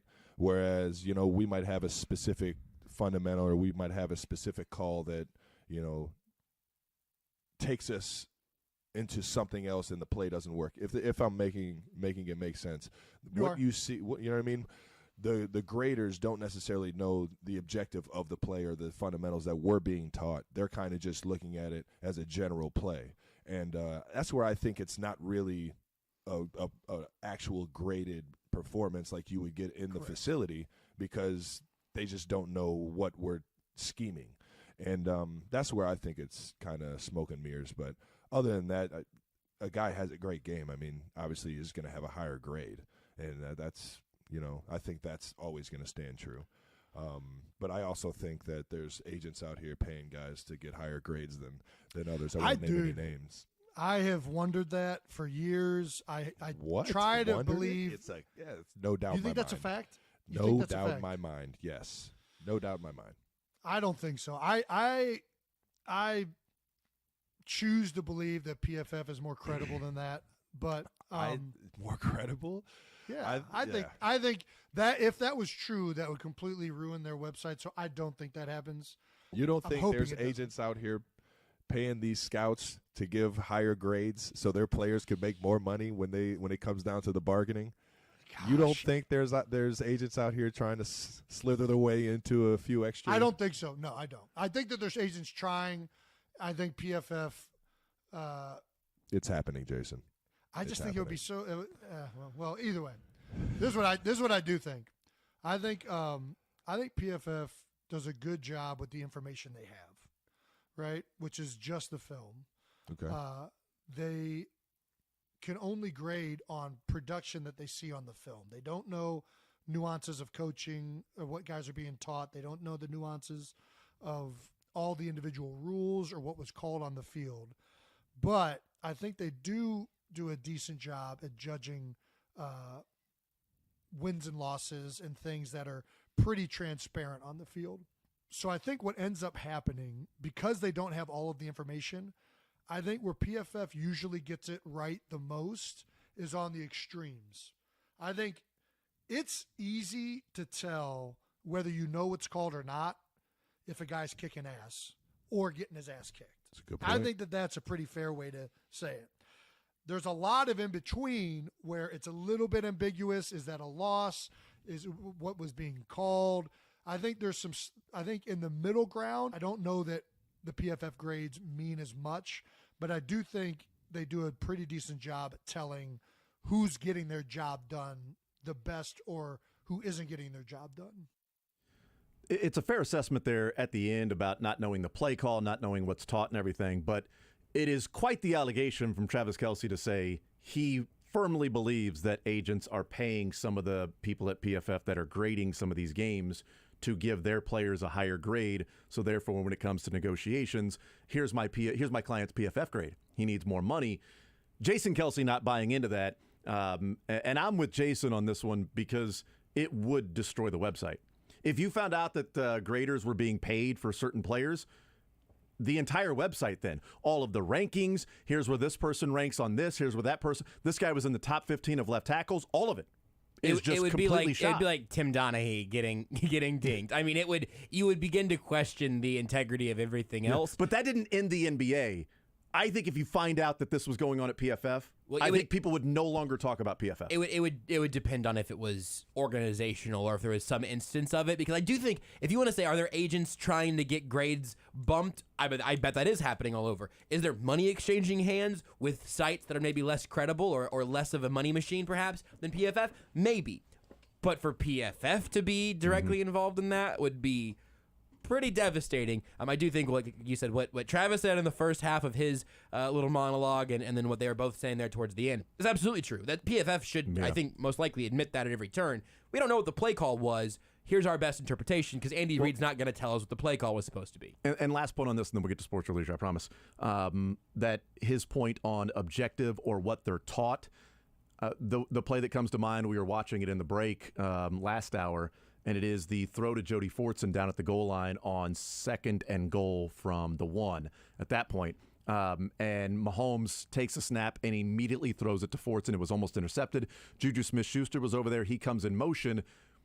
If you look at the all-22, the safety and the cornerback both go with Juju Smith-Schuster in motion. They stay there. The linebacker immediately goes to Jerick McKinnon coming out of the backfield. The other linebacker stays with Kelce. McCole Hardman, nobody stays with him. He just runs a little slant, and he's wide open in the end zone. But Mahomes has already taken the snap and immediately looked left to fire. That's a negative graded play, right? You missed a wide open McCole Hardman. But they don't know that it might be if Jody Fortson is one-on-one against Samuel, we throw it 10 times out of 10. You take the snap, you throw it to Fortson. That's what we do. This is how we coach this. These are the techniques. We're doing this. You throw it to Fortson. So the way the Chiefs want it, Mahomes probably did the right thing in throwing it, just not the right way to throw it. in the fact that it was almost intercepted. It should have been higher to give Jody Fortson a better chance to go up and grab the ball over a smaller cornerback. But if Mahomes takes another second or so to look around, McCole Hardman, there's nobody within 8 yards of him. Everybody stays on the right side. McCole goes to the left, and he's wide open. That, to me, is kind of what Travis Kelce might be talking about is, yeah, he's open, but Mahomes is never going to get to him because Fortson, Samuel, 10 times out of 10, we're throwing that ball. Sometimes also they show looks to defenses, so they are considering that look, and then they do something else with it down the road. Yep. Chad next up on Sports Radio 810. Sports or leisure, Chad? And again, if you're on hold, we will immediately get to you here before we take our next break. Chad, sports or leisure, what side do you want to start with, bud? Let's start with sports. Do you guys still have the 6 TD question? We do have that one. That is Tua Tagovailoa had a big day on Sunday in the comeback win. Tua Tagovailoa had a big game in the Sunday win. He said his name in cursive. I just want to hear that again sometime. He became the second youngest player since 1950 to throw for at least 450 yards and at least 6 touchdowns. Who was the youngest? Jim Kelly was guessed before. I said that I gave Sonny the easiest question of the NFL. Who do you think was the youngest? Let's go with number 15, P. Mahomes. Patrick Mahomes is exactly right. He is the youngest. Who is still behind him in that. Okay, on to the leisure side there, Josh. We got Trivianda, which is Indiana trivia, Marvel questions, a misspelled word, spelling bee, commonly misspelled words, and 4th grade U.S. history. All right, Brisco, I'm going to make your day. Let's do Trivianda. Thank you very much. My gosh, Cool. butchered it. Yeah, that one. Who's the worst person in the world that lives in Indianapolis and has a radio show? Sorry, but go ahead. Apparently, Muncie, Indiana is the home of cartoonist Jim Davis and allegedly the setting for his internationally beloved comic strip. What is the comic strip? There's a reason that we don't do sports or leisure on Mondays.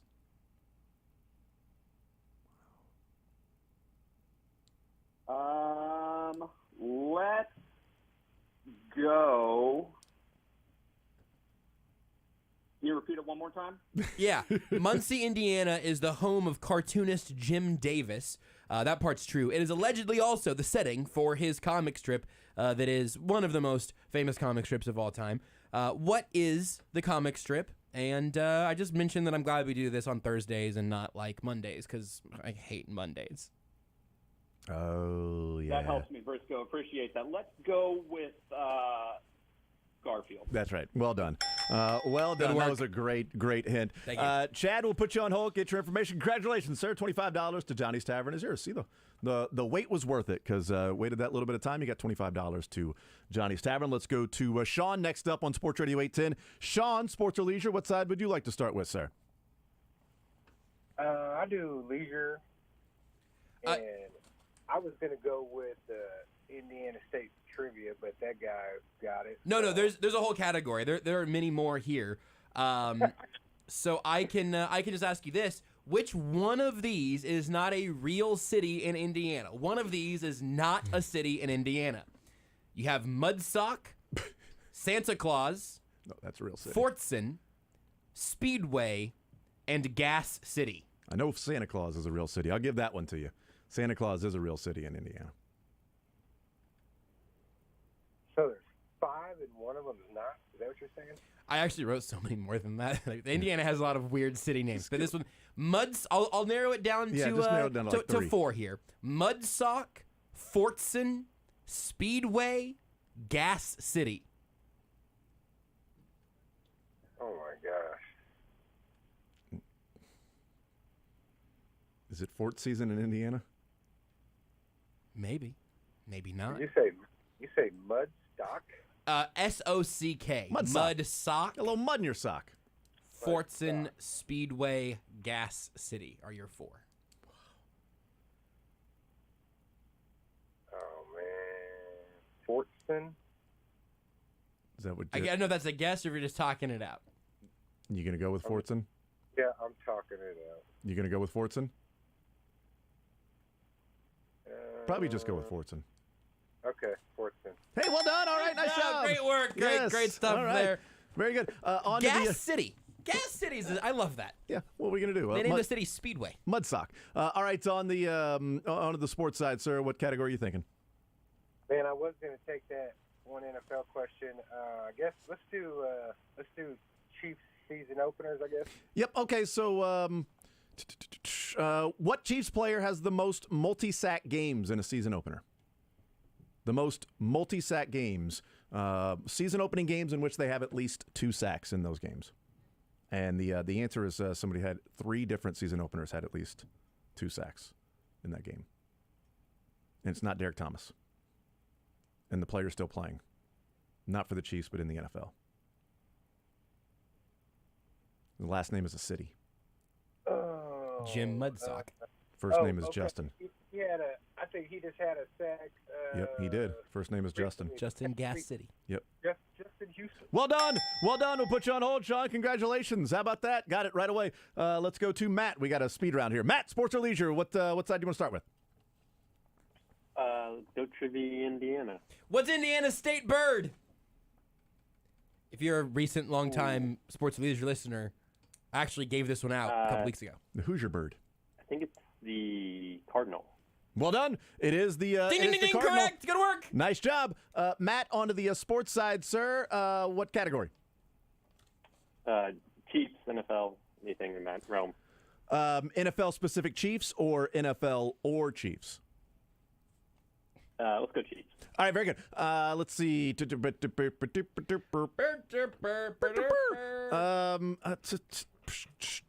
I'm trying to think of which one would be easy. Chiefs. There's 4 Chiefs quarterbacks to have thrown for at least 300 yards in a season opener. Name 3.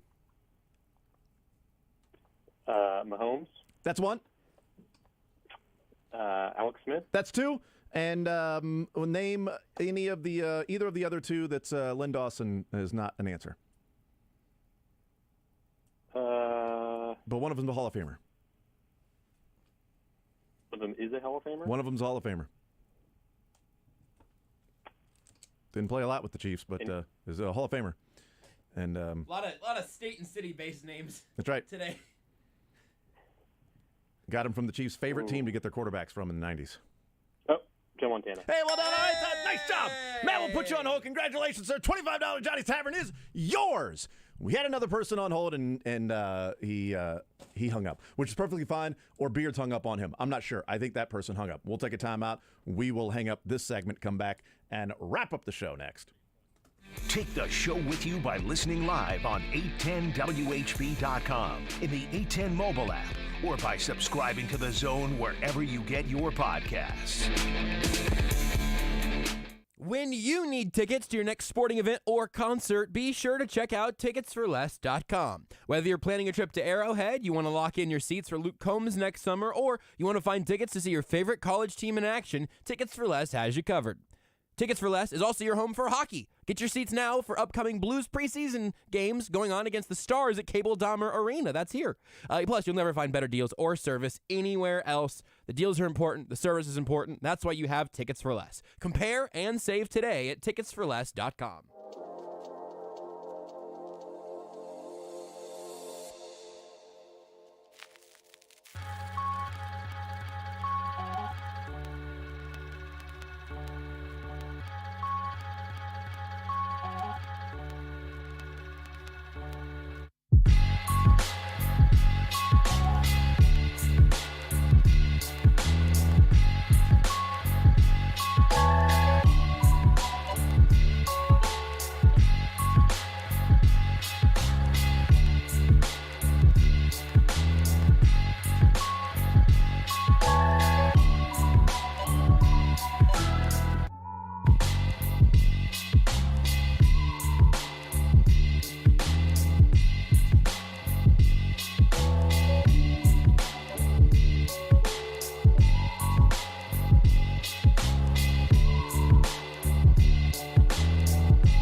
The Zone with Jason Anderson on Sports Radio 810 WHB.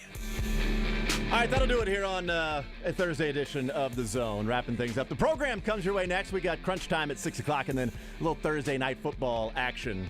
We gave them 5 minutes early yesterday. Today we're taking our 5 minutes back.